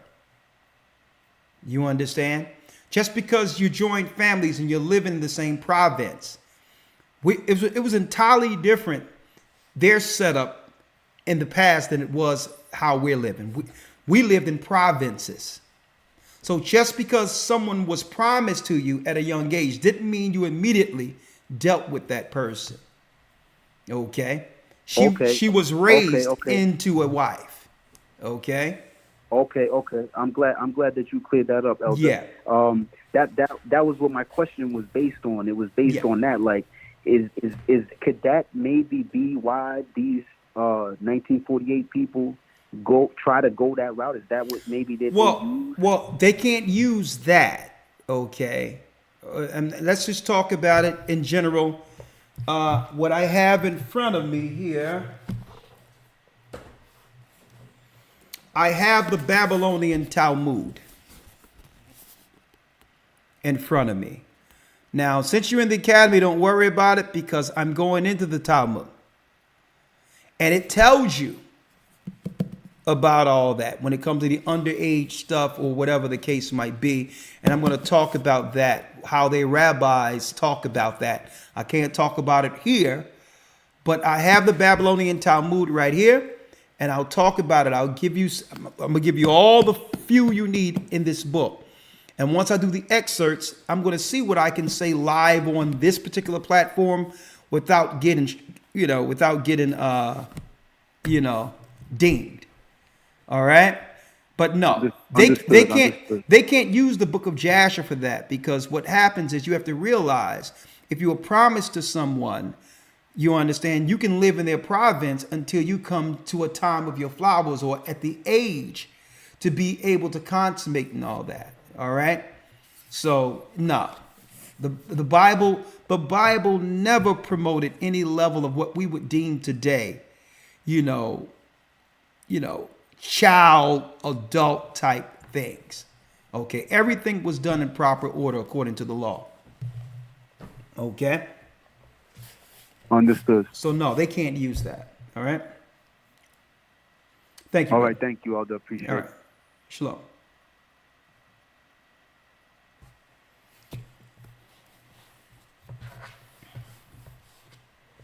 Uh, 804 area code. Joshua has a question. Shalom, Elder. Shalom. How are you? I'm doing good. I'm doing good. Actually, when you was talking about the Arabs moving into our communities and pretty much taking advantage of all the economic advantages, yeah, it made me think of, I was reading the book of Jubilees one day.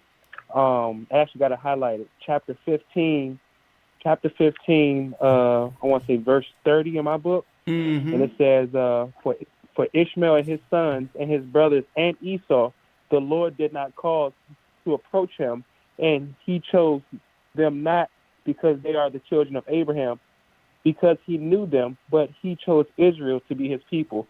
Do you think that they know the truth behind this, so they kind of keep teaming up to try to like throw us off so that we can receive the treasures that's for us? Absolutely. It's a sleight of hand. They'll make us believe that there's some certain conflicts and all that. And to some degree on the lower level, I believe some of these conflicts exist. But the puppet masters and leaders of these particular nations are united under one agenda against our people.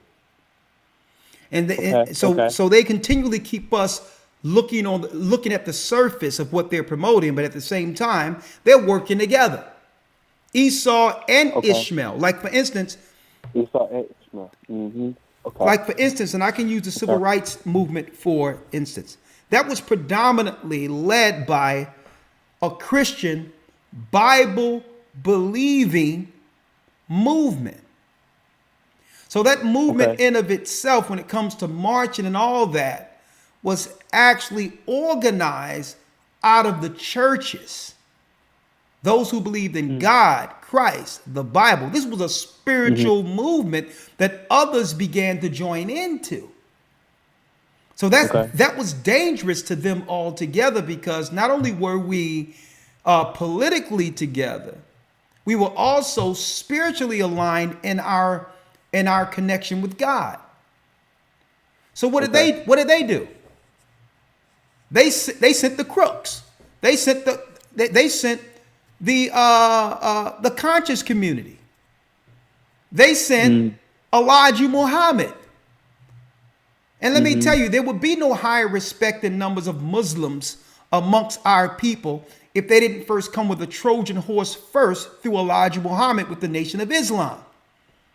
And through that became divide and conquer. So that's Esau working on one side, and who? Ishmael working on the other side, introducing something as a new religion for black people, and that religion enslaved us before the white man did. So divide and conquer, that's them working. So now that if there's some level of non-trust against Esau and we see his red hand working, then they'll collude together behind closed doors and say, well, Ishmael, what can you do? Because they can see me operating against you now. So Ishmael can come in with his prayer rug and some now, I would say some now musk oils, and come in that way. I got prayer rugs. I got mosques. I got this. I got the new religion for the black man. Only to become a Trojan horse that would allow what? If we can accept their religion wholesale, we can now accept their people coming over through those mosques, disrespecting, and on top of disrespecting, circumventing us as quasi-black and or brown people, and by so taking the finances that belongs to the children of those civil rights leaders who died and or sprayed, dogs were sick on them, and all that. And now these Arabs can come in and now take everything that our people marched and died for. And see, this is why through the optics, Barack Obama, you have to check out Kenya. His mother have some mysterious clandestine organizations connected to her, allegedly. So they got us used to this multicultural thing so that they can do what they're doing now. Okay? Kamala, East Indian, and she talking about sister girl and all this other stuff, playing on our sister's ignorance, not realizing she's just showing what's going to replace you. On top of that, what you have to look at, not Kamala, you have to look and do the research and history on her husband. That's the history you have to do. The political history on her husband will tell you everything. So hopefully our brothers and sisters wake up and understand that this multiculturalism, this whole thing about the optics of a black person, and we have to understand the danger of that. Because here it is, under the Moloch sacrifice type of Canaanite religion, they just need a person who looks like you under their control. See? They need a person that looks like you that can be used to convince and destroy you under their programming. That's the Canaanite sacrifice priesthood. See? Okay. All right. Well, thank you, my brother. Thank you, Elder. Okay, thank you. Great call. All right. Thank you. 347 area code.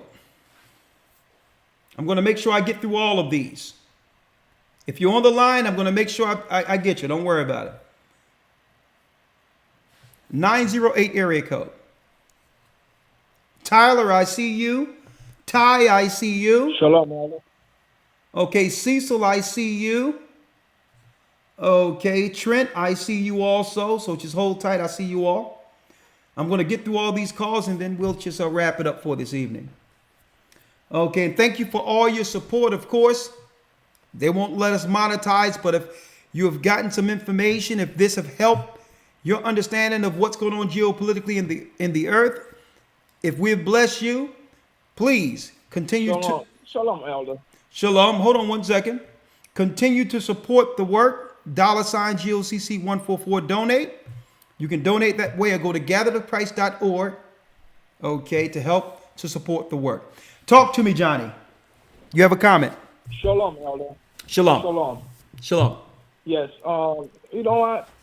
The curse is real because I'm with the city. I work with the city, and Ishmael now is taking over all the smoke shop, right? All the what and shops? Now, back in the day, the smoke shop, or they selling weed, the gummy bears and all that crap. Yeah. Now, back in the day, we used to stand on the block to selling weed, and we kill each other just over a nickel bag. Now, Ishmael got the whole block, all corner stores on lockdown with no license. So now, the city only have 10% of license that give out. All the smoke shop is illegal. Now, a lot of complaints start to happen just because of that. Now, it's another warfare on us now. They're selling us weed that's, listen, I'm not too sure if it's weed or not, but at the same time, it's another way that they're attacking us by the smoke shop now. And, I hate to see it so bad. Every time I see a store that's open, it's a smoke shop. It's a smoke shop. Now, since the curse is so real, and I'm looking at us, I'm like, wow. When the book said we have eyes, we cannot see, this is real because we killing each other for a nickel bag. Now Ishmael come and take over the whole block and laugh in front of our face, and we don't do a damn thing about it. And I'm like, yo, this is so, you know what it is? A lot of time I get so pissed off, and I want to go in there and smash them everything down. Okay, but brother, let me tell you, you can't. I know Benjamin, y'all ready for war, but let me tell you, it's not about our weapons of warfare aren't carnal. Okay, listen, the way we win against them is coming under the Most High, following the Most High's law, and on top of that, we must circumvent them by not supporting anything they do. We support our people. Now, let me tell you. Now, when it comes to the drugs and all that, that shouldn't be happening anyway. But I can understand what you're saying. If our people were locked up under under Biden's law, I'm going to call that the crime bill of '95. If we were locked up 5 years for a vial of crack cocaine or a few bags of reefer. And now their answer to that is to what? Now they do open up shops and make it legal and give it to the same people who has oppressed us and put us in slavery. What's wrong with that picture? You would have thought that they would make amends by compensating the people who went to jail for a bag of weed, right? You would think that they would make amends by at least compensating these people, reparations or something. No, they're doubling down. They say on top of that, we're going to make evil synthetic weed that ain't even natural, even though none of that stuff is good for you. And on top of that, we're going to give it to your enemy to continue to poison your people without a license. And these people will not serve 1 day in jail, Judah. How you like us doubling down on you? And see, I'm glad you're mentioning this, brother, because this is the conflict we've dealt with. Biden's law, the crime bill that was pushed by Bill Clinton and him. And they want us to care about what's going on over somewhere else where $100 billion are being shipped over there out of nowhere after hundreds of billions of dollars was spent on immigrants and hundreds of billions of dollars was spent on COVID, but they don't have nothing for our people. I know. This is war. But go ahead, you got the last word. My job is to go out there to give them fine, but that's when I give them the fine. It's like they find a way, somewhere or somehow, they find a way to still keep the store open. Of course. You know, I just... Hey, brother, listen. You know what's wrong? What's wrong with it, brother, is that you are viewing this through politics as if the law applies to them as it does to us. Esau's crying a lot. I'm saying, Esau's really crying about it now. Yeah, what I'm saying is you have to realize this is not a war just on our people, brother. This is a war, brother. This is a war on American citizens. They don't care if you black, white, or otherwise. They're siphoning the money out of the citizenry so that they can bring America down to a third world country. The people they're bringing in is used to living third world. They're used to living under communist regimes. So if they can take all of the contract money and all of the money that would go to embolden the people of the country and give it to those who are used to communist third world behaviors and understandings and setups, this is how you collapse a country in the third world. So they're not just doing this. Yeah. So they're not just doing it against us. They have passed altogether non-American policy. They are at war with their own citizenry. Revelations 18. Babylon the Great is fallen. They don't care if you black or white. If you are a citizen of the United States, you are a threat to the New World Order. As far as I can see, allegedly. Thank you, my brother. Shalom, Elder. All right, shalom. Muted.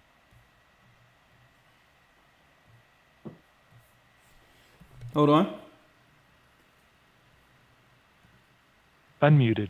Okay, Tyler has a question. Tyler? Shalom, Elder. How are you doing? I am blessed by the Almighty. Yourself? Yeah, there's actually something I got to say in reference to pretty much a whole lot of people that's been calling in regard to Ishmael. But the question I had, it's just a small question. I know all the other names, and this is totally unrelated. I kind of don't even want to ask right now, but I know all the other names for God and Christ or another God or Satan or something. But what is the ABBA? What does that mean? Abba only means father. Okay, so that's not a satanic word or anything like that to call on that name or anything? Nah. You don't call on it. It just only means father. It's no. Okay. Yeah. All right, but yeah, I got a story to tell you in reference to what a lot of the sisters been saying. Back in 2012, there was a Middle Eastern store that me and my woman would go to. Actually, she would go in, and the guy would always flirt with her. You know, it was nothing too bad, you know, and he would always give her discounts. At this time, she would literally go in, buy 2 of those Cokes made in Mexico that we both like. She'd buy 2 packs of cigarettes, 1 Marlboro Red for me, 1 Marlboro Menthol for her. And he told her, or she told him that, you know, she had a boyfriend, all that. He didn't care. He just flirted, tell her how pretty she was, because she was a classic pretty, like, you know, Dorothy Dandridge or, you know, Etta James or something like that, you know. And everything was fine until I came into the store. And it's like when he saw me, everything changed. And it's just crazy, you know. And then, you know, he wouldn't give her the discount. He wouldn't give her the discounts anymore. He wouldn't talk friendly anymore. And she just had to ask. She was like, you know, you knew I had a boyfriend, but what's the problem? You know, and she was like, you're sleeping with the devil. That's what she I said? guess I'm white or whatever.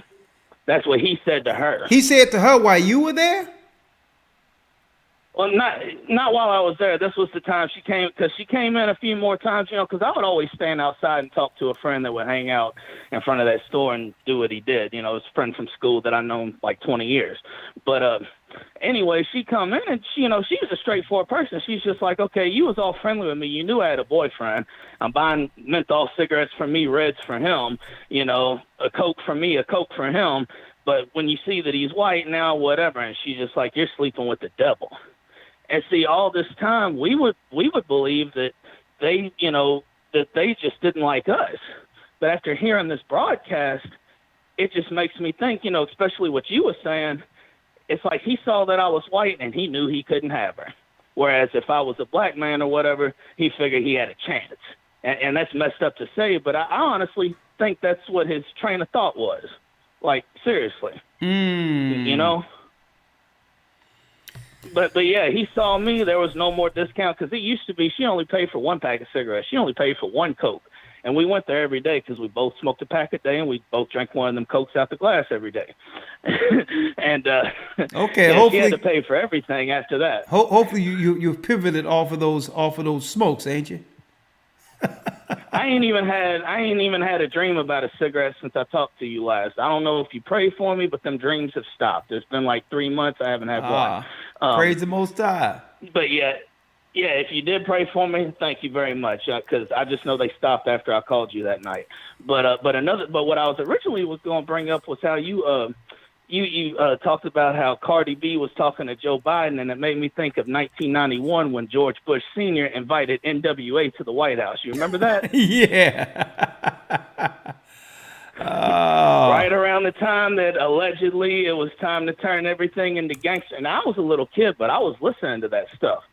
But when it comes to your Cardi B's and your Nicki Minaj's and your Ice Spice, they're modern day female versions of DJ Quick, Too Short, Easy. Think about it. The nasty, the raunchy, the, you know. Check it out. I need brothers and sisters to understand the game real quick. I'm gonna place you on the call. Great points. And listen, stay hold because I need you to hear this. Right? I need y'all to hear the game real quick. While they were doing the war on America's enemies over there, choice countries like Libya and Iraq and others. Let me show you what they was cooking in the White House for American Arabs over here. The White House, okay? There it is, during the time of George Bush. The United States is a nation dedicated to religious tolerance and freedom. And President Bush has acted to ensure that the world's Muslims know that America appreciates and celebrates the traditions of Islam. Here in the United States, our Muslim citizens are making many contributions in business, science, and in law, medicine, and education, and other fields. And Muslim members of the armed forces of my administration are serving their fellow Americans with distinction, upholding our nation's ideals of liberty and peace, justice and peace. Right? Remarks by President on El Alfredo, the Islamic Center of Washington, D.C., right? And all this was during the administration, the people that was on his administration at the same time, they had Jack Bauer, 24, going after Arabs on Fox television. They have us believing that there's an issue between them and Arabs. When here it is, they're going over, they're aligning them in their cabinets and all that during the Bush days. And on top of that, giving them minority contracts to have business in our inner cities where our children are being raised. The same time they claim they're at war with the Middle East. I need y'all to check this out, folks. Same time. So when we see what's going on in the Middle East right now, we have to ask, well, what are your relationship with the people, with those same people from who you're bombing, that you have given money, grants, and all of that, housing, who's in the country right now, who are about to wage war on the children of Israel, the lost sheep of Israel in our inner cities. Y'all better wake up. They playing this game out there to make you believe Esau and Ishmael, the Arabs and all this are against each other, when really we're the target. We've always been the target. Wake up.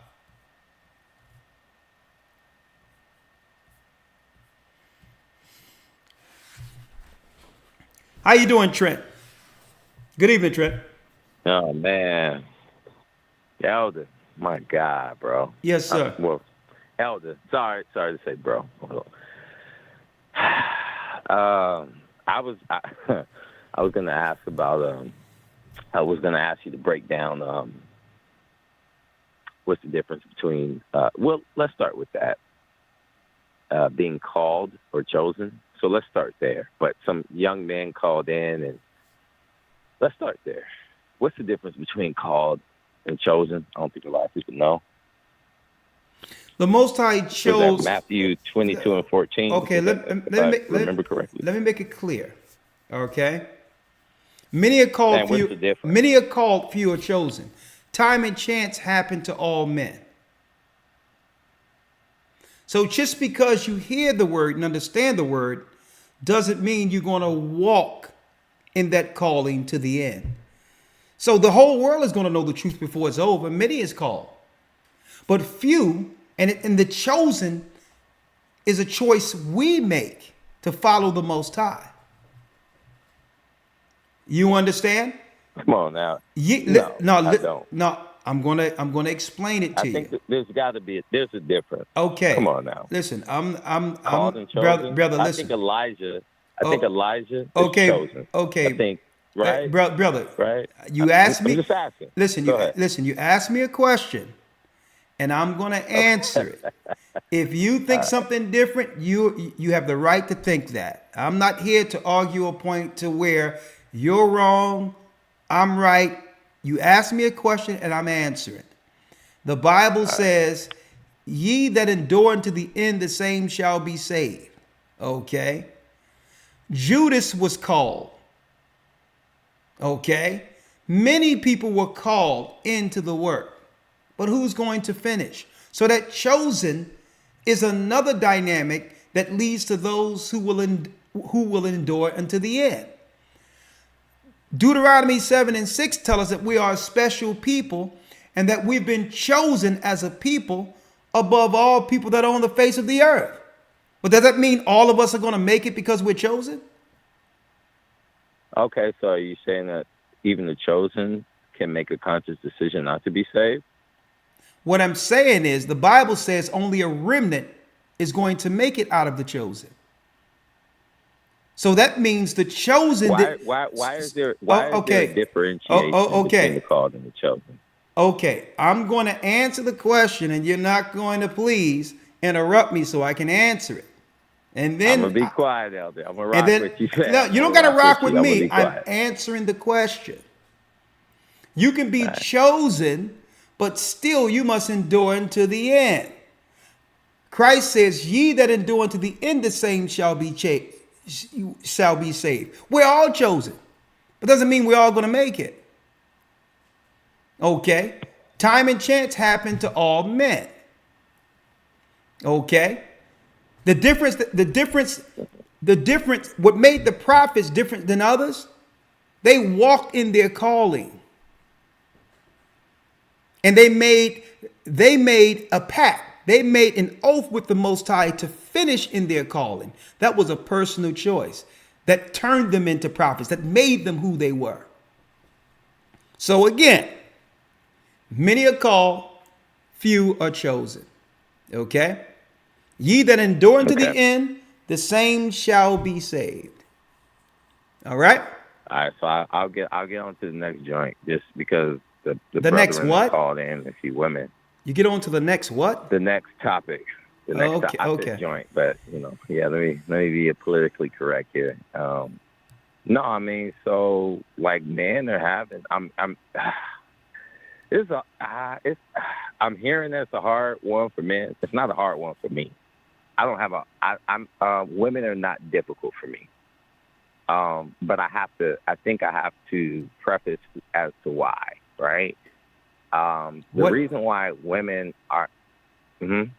What I don't understand when you state that women aren't hard for you. What they have to do with our conversation? Okay.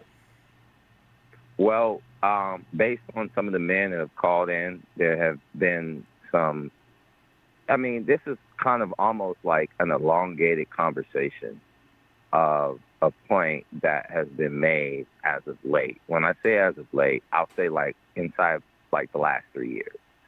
This whole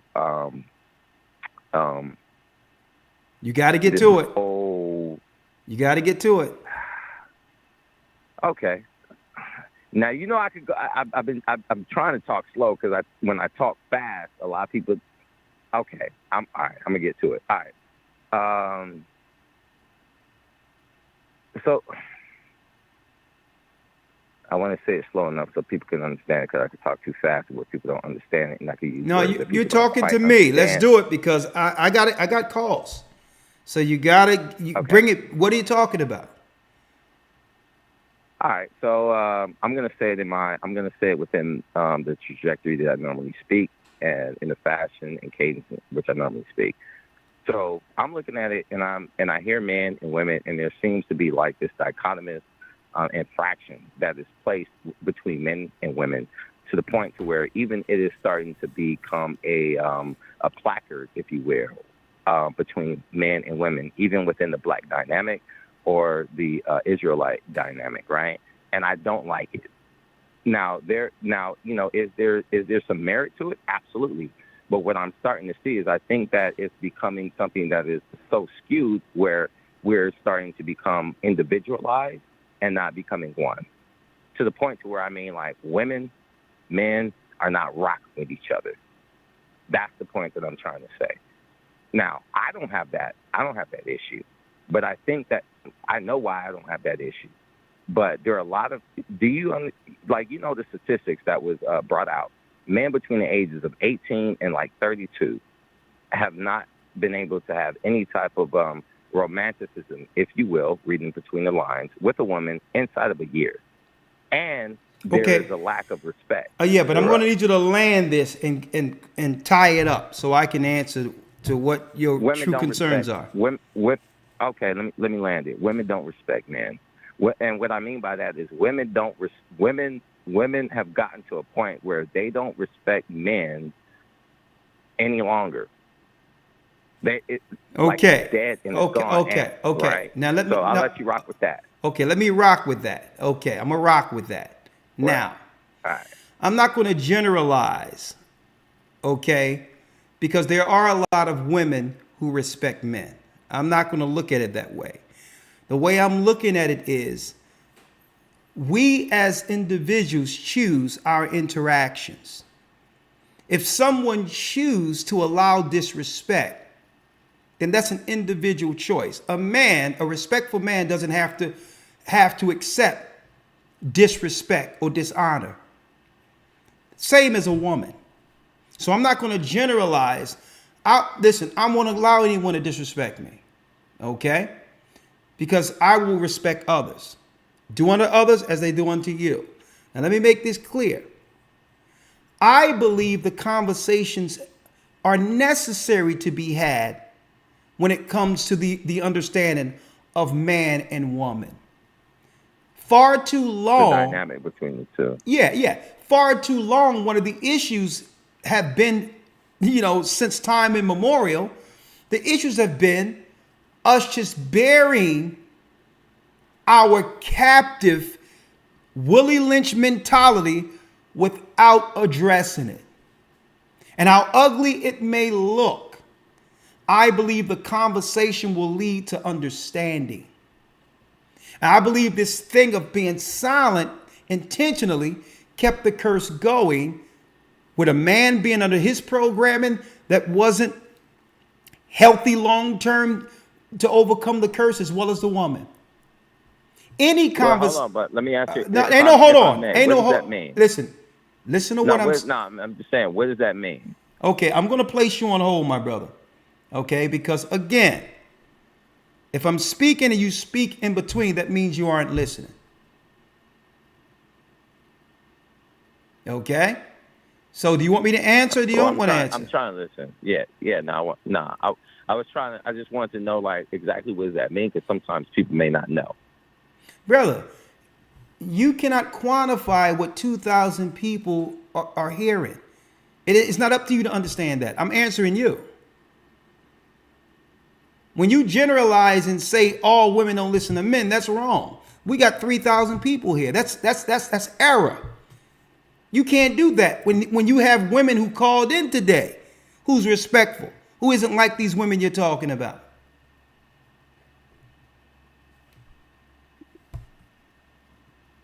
Get to the next call. Have a good night, my brother. Cecil has a question. Shalom. Shalom. Yeah, shalom, Elder Rawchaa. How are you? I'm doing well. Yourself? Well, I'm doing good. Elder Rawchaa, we spoke about maybe a little less than a year ago, and I'm the brother from Detroit, Michigan, that I was telling you how I was, introduced to the faith through a good friend of mine named Elder Greg Cooper. And I know you talked to so many people. You probably, I'm sure I remember you. No, I remember, brother. And, yeah. Yeah. And so the reason why I'm calling Elder Christ is because I know you're going in overtime, and I just had a quick question. My daughter and my son-in-law were in the last academy. Yeah. And they enjoyed it immensely. And Praise they are in, and this is what I had inquired about this with you the last time we talked again. I know that this is nothing personal at all. I know you're a very busy man and everything. So they are looking for a church in the Texas area. They're in Fort Worth. Okay. Texas. They are really looking to, land themselves in a church, something that's in of course, that's in close proximity, to where they're at. Okay, yeah, so we have a church near there. Hold on. And you say your daughters is looking to congregate in Fort Worth, Texas, right? Right. They stay in Fort Worth, Texas. Yes. And they're looking for a church nearby. Now, of course, me, I just recently started back going to your church, that Elder Dale, where he's an elder at in Harper Woods, Michigan. Praise the Most High. But yeah. Thank you, sir. So they're desperately, like you say, my daughter. Since I have been, sharing the word with them and sharing GOCC, and of course with countless other people, they were like, Dad, we need to, we need to land ourselves in a church. So okay, praise the so Most this High. is my purpose. Hey, brother, it's no better time than now. I just text your number to Elder Rawchaa. He'll be sure to give you a call. Okay. Okay. I appreciate it. is it? I know you're probably not able to say it over the air, like what area code to be looking for when he does text me. It will be a Dallas area code. It's gonna be from Dallas. Oh, a Dallas area code. Oh, Yep. okay. Okay. Oh, okay. And All I right. appreciate that. And again, I really appreciate all that you and Elder Lawya and all the other elders and the church family are doing. You've really been, it's really been a real blessing. Thank you. I appreciate it. Bless you. All right. All right, sir. Shalom.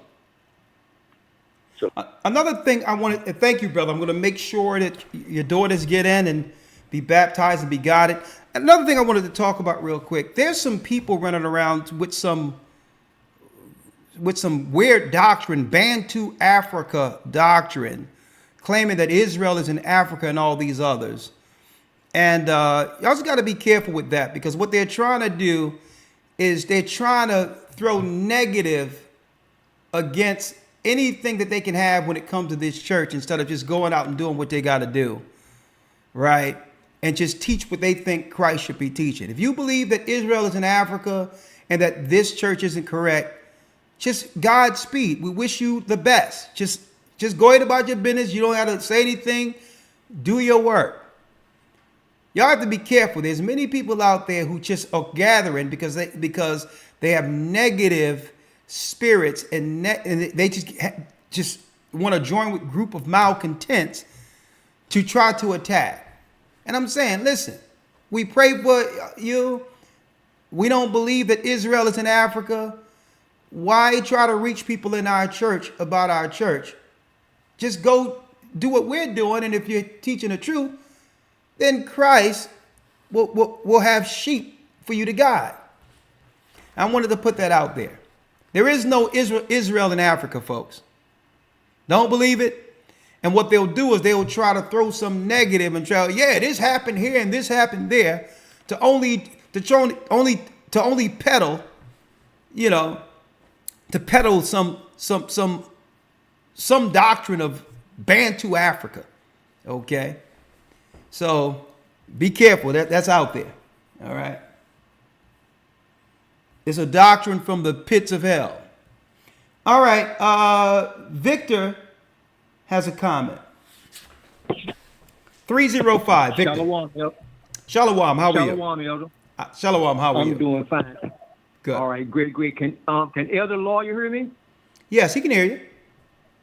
Okay. Let me tell you something about your partner, man. I met Elder Lawya about maybe 4 or 5 years ago in Georgia. Everybody was at a gathering, and me and my wife. As a matter of fact, I met you in the Florida body. We had a gathering there. Okay. And he said, "Oh, this is the guy I was telling you about."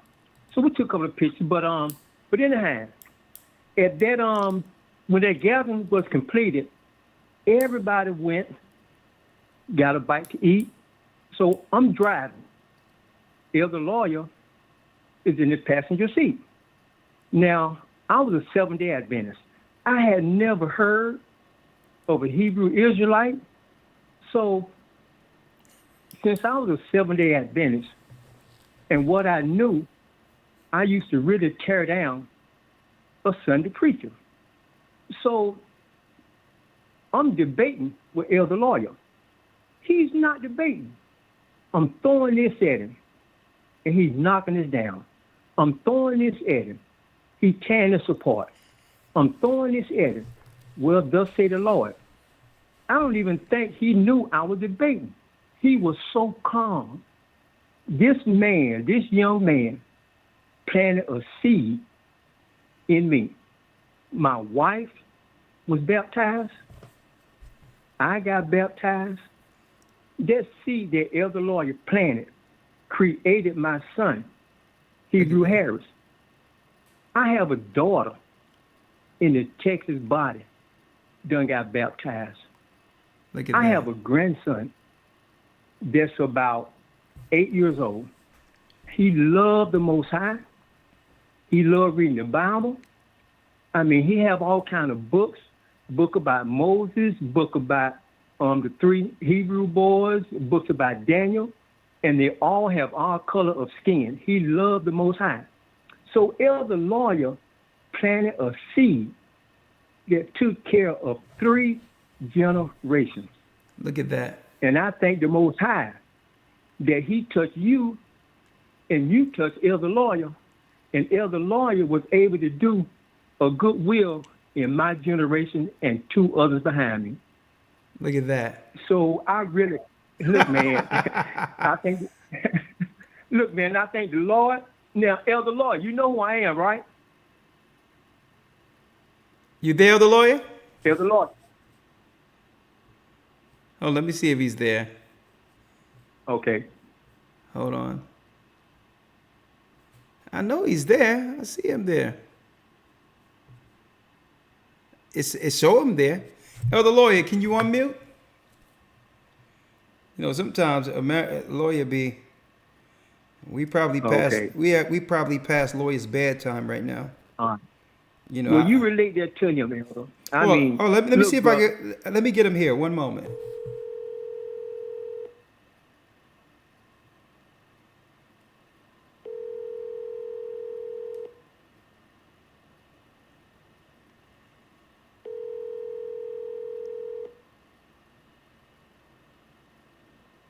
Hey, Shalom. Are you up, Lawya? Yes, sir. Did you hear the brother testimony online? No. Are you in the conversation right now, Lawya? No, I wasn't on the call. I dropped off, and you called. I sent the text, asked you to pull me back in. Okay, well, let me pull you back in then. Hold on. I'm gonna pull you in. Yes, sir. A matter of fact, you can go to sleep, Lawya. It's tired. No, it was a brother. What? Oh, hold on. Let me do it this way.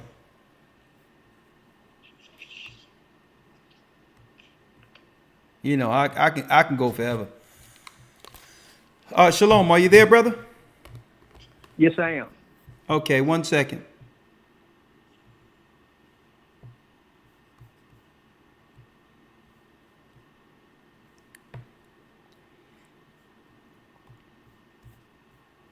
Because I want to know if Lawya, if you remember this yourself. It's a good it's a good testimony though. Praise the Most High. All right, brother, you there? Yes, I am. All right, go ahead. Okay, Lawya's on the phone. Lawya's on the phone. Go ahead.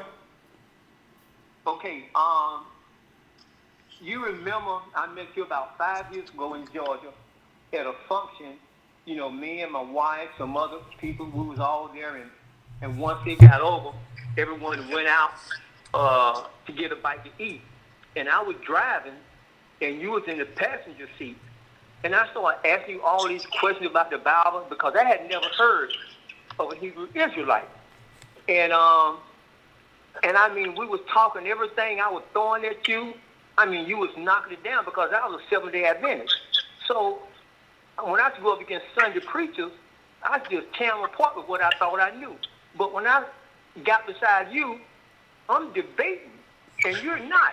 You just so calm and so easy, and man, I'm throwing everything at you, and you just knocking it down. I throw the kitchen sink, and you just, I mean, you were so humble, brother. So you planted a seed in me, and that seed, man, look here, my wife was baptized. Look at that. I got baptized. That seed created my son, Hebrew Harris. That seed got my daughter. She's in the Texas body. She got baptized. Man, I have a grandson. He's 8 years old. He loved the Most High. I mean, love reading the Bible, love praying. I mean, man, you had an effect on 3 generations just by you planting that little seed. And brother, and a matter of fact, you and Elder Rawchaa came to the Florida body about 3 years ago, and you introduced me. You said, "Oh, Elder, this is the guy I was telling you about. Do you know who I am?" You remember, Elder Lawya? What's your name, if you don't mind me asking, brother? Victor Harris. I don't want to say what the function. I don't want to put it out. You know. Hold on, Lawya. He said that his name is Victor, and I guess he was in the car with you in Florida, and he was throwing some things at you, just natural conversation, but you didn't even know that you were in a debate. You were just answering questions. Right. You remember it? I'm trying to. I'm trying to remember in Georgia. Okay. We was. I just matter of fact, I had a chance to shake your hand in Orlando at the gathering last year. I was able to get to you and say, "Oh, how you doing, Elder?" He said, "Oh yeah, how you doing, brother?" I don't really want to come out and say what it was on the air, you know. Well, but, you know what, Lawya, you'll probably know him if you see him, though. It'll probably just all come to you. Definitely. I'm familiar with Hebrew Harris. I'm familiar. You say you're his father. Yes, I am. And let me tell you something. All right. Did you? Hold up. Sorry. Go ahead. Go ahead, Lawya. Go ahead, Lawya. Ask him the question. Yes, I'm trying to remember. Was there like a function, like a wedding that you and your wife had? Yes. Okay, I remember you, brother. How you doing? Oh, doing great. Okay. And let me tell you something. When my son got baptized in the Florida body, and when they took him under that water and brought him up, I said, no, he needs to go down 5 times. And everybody just bust out at it. They said, no, Mr. Harris, don't take one. I said, are you sure? They said, we sure that's all it's going to take for Hebrew Harris, just one baptism. And right now, he's a changed man. Look at that. He's my son. He looked the same. His voice is the same, but his talk is different.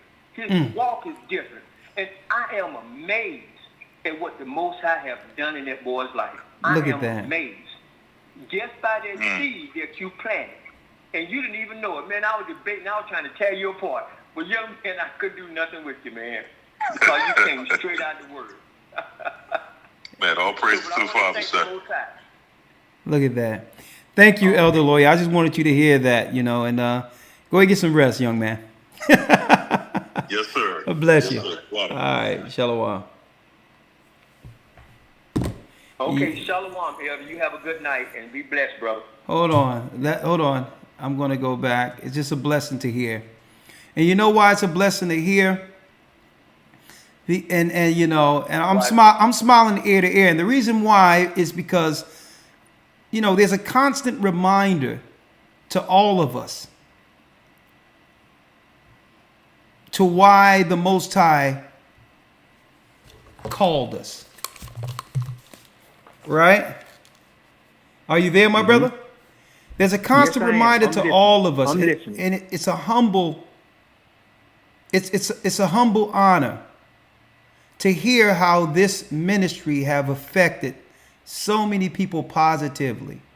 And I'm saying that when I hear this, and I hear and I see all the negative and all the evil that try to come against the work, conversations like this, a call out of nowhere, brother, reminds us to why Christ called us into the point where we'll dedicate ourselves unto the death. Because really, brother, it's really about, if one person come back to the Most High and is received in his kingdom, we've done our job. And to hear that this ministry have affected so many people, you know, is you know, it's life changing, brother. Yes. I bless you, and I'm glad you called, because that call was needed. Because I'm gonna tell you, the Most High, it tell you, one man planteth, one man planteth, another man watereth, but it's the Most High who gives the increase. Brother, it was your works in Christ the whole time, even in the Seventh-day Adventists, that led you to that moment. Even Elder Lawya, myself, we're just vessels, but it was Christ feeding your spirit, giving you exactly what you needed at that moment. And that's all we are, brother. We're the body. You're the body. Yes. And yes. Hey, as long as you're at 3 generations, ain't that something? Thank you, my brother. Bless you. All right, thank you. Be blessed. Be blessed. Bless. Hey, shalom. Enduring to the end.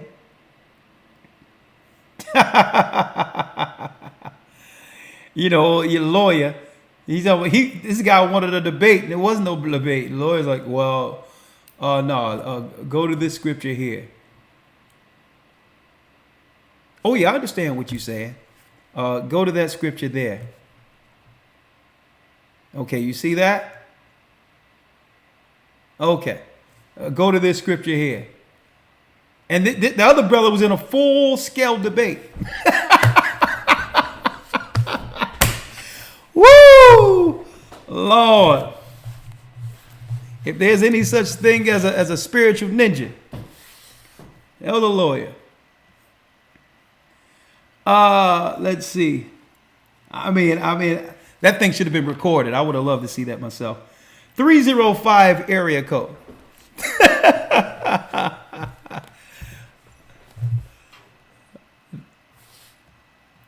Okay, I got to go to sleep, y'all. I really do. I want to stay up all night, but I can't. You know what? I'm going to do another truth-a-thon soon. I'm going to do a truth-a-thon. We're going to do a 12 to 24 hour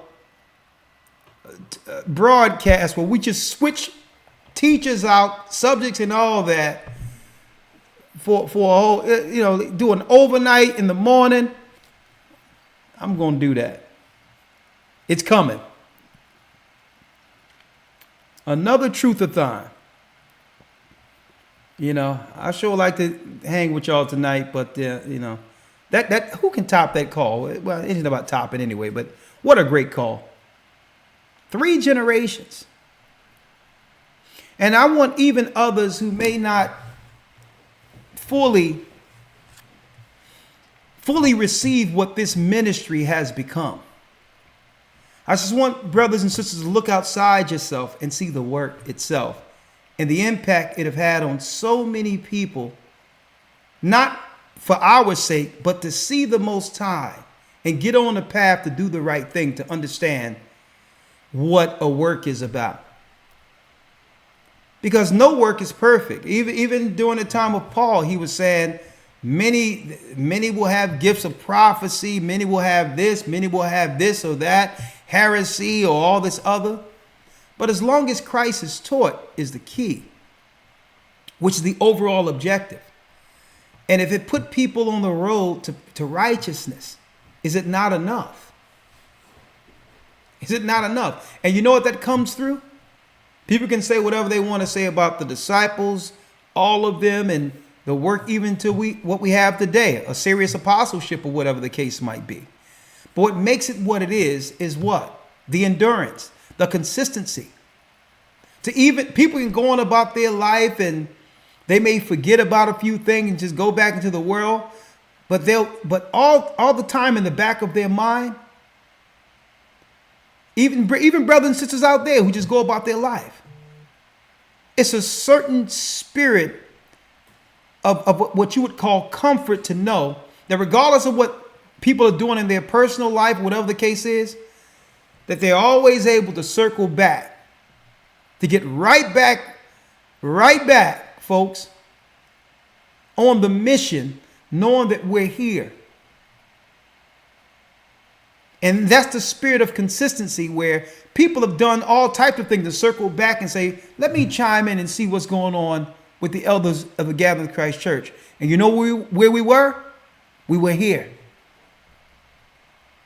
See? And that's the consistency.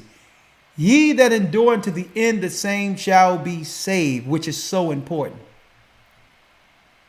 Because no one can understand what a gift is, okay, when it comes to an anomaly throughout any generation until you look back and cannot have access to it anymore. You don't know the blessing of what something is until it's no longer available. But I'm glad and I'm blessed to be available right now. I thank the Most High for the honor to be available. See, and that's what the work is, because there's so many more we have to gather into this number. And once that number is actually collected, once that number come to its fullness in heaven, we're all out of here. Once that sum is added to the heavens where it's told to Christ, finish it. We finish it down here and get to that number. He returns. He returns. All praises. What a call. Man, I'm ready to run through a wall right now. Because you know what? Humility, and you can tell the brother was aged. Humility, respect, and honor. These are virtues that we've been missing so long as a people. And to know it still exists gives all of us that extra bit of hope. Give us that extra bit of hope. I need y'all to understand what I'm saying. An older man, humility, honor, respect shows us that all isn't lost. Even though what we're going into with the enemy trying to come against us, is examples like that reminds us of the gospel. With that, may the Most High be with you. Stay prayed up. That ends our broadcast for this evening. And keep in mind that the Most High is calling back Israel. We're the children of Israel. And we're back. And I'm going to tell you, Christ will gather us through the war to end all wars. And at the end, we're standing up in what? Full white regalia, mitres on our heads, kingdom ready. Shalom. To the Israelites and the Gentiles in Christ, let's get it. The Arabs and Africans told us. The Lord is calling back Israel. From Panama, the North American Indians, Simeon with the Manakites. Our highest gathering Israel. The Arabs and Africans told us. At gunpoint. Together our wives and children then sold us. In the belly of these great ships we traveled in fear. By the rivers of Babylon we found our brothers here. A high gatherer. Thank you for using Columbia Radio. Reuben from Australia. Issachar, the Mexicans. A highest gathering Israel. Judah, the Negroes. Benjamin, the West Indians. Levi, the Haitians. A highest gathering Israel.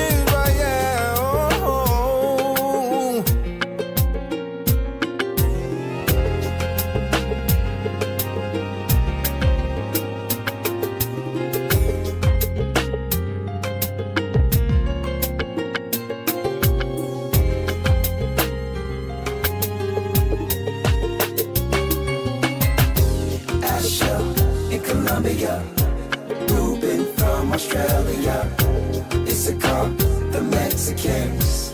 That's who we be. Judah, the Negroes, Benjamin, the West Indians, Levi, the Haitians, Manasseh, the Cubans, Ephraim from Puerto Rico, Naphtali from the Isles of Hawaii. The Lord is calling back Israel. Zebulon from Panama, the North American Indians, Simeon.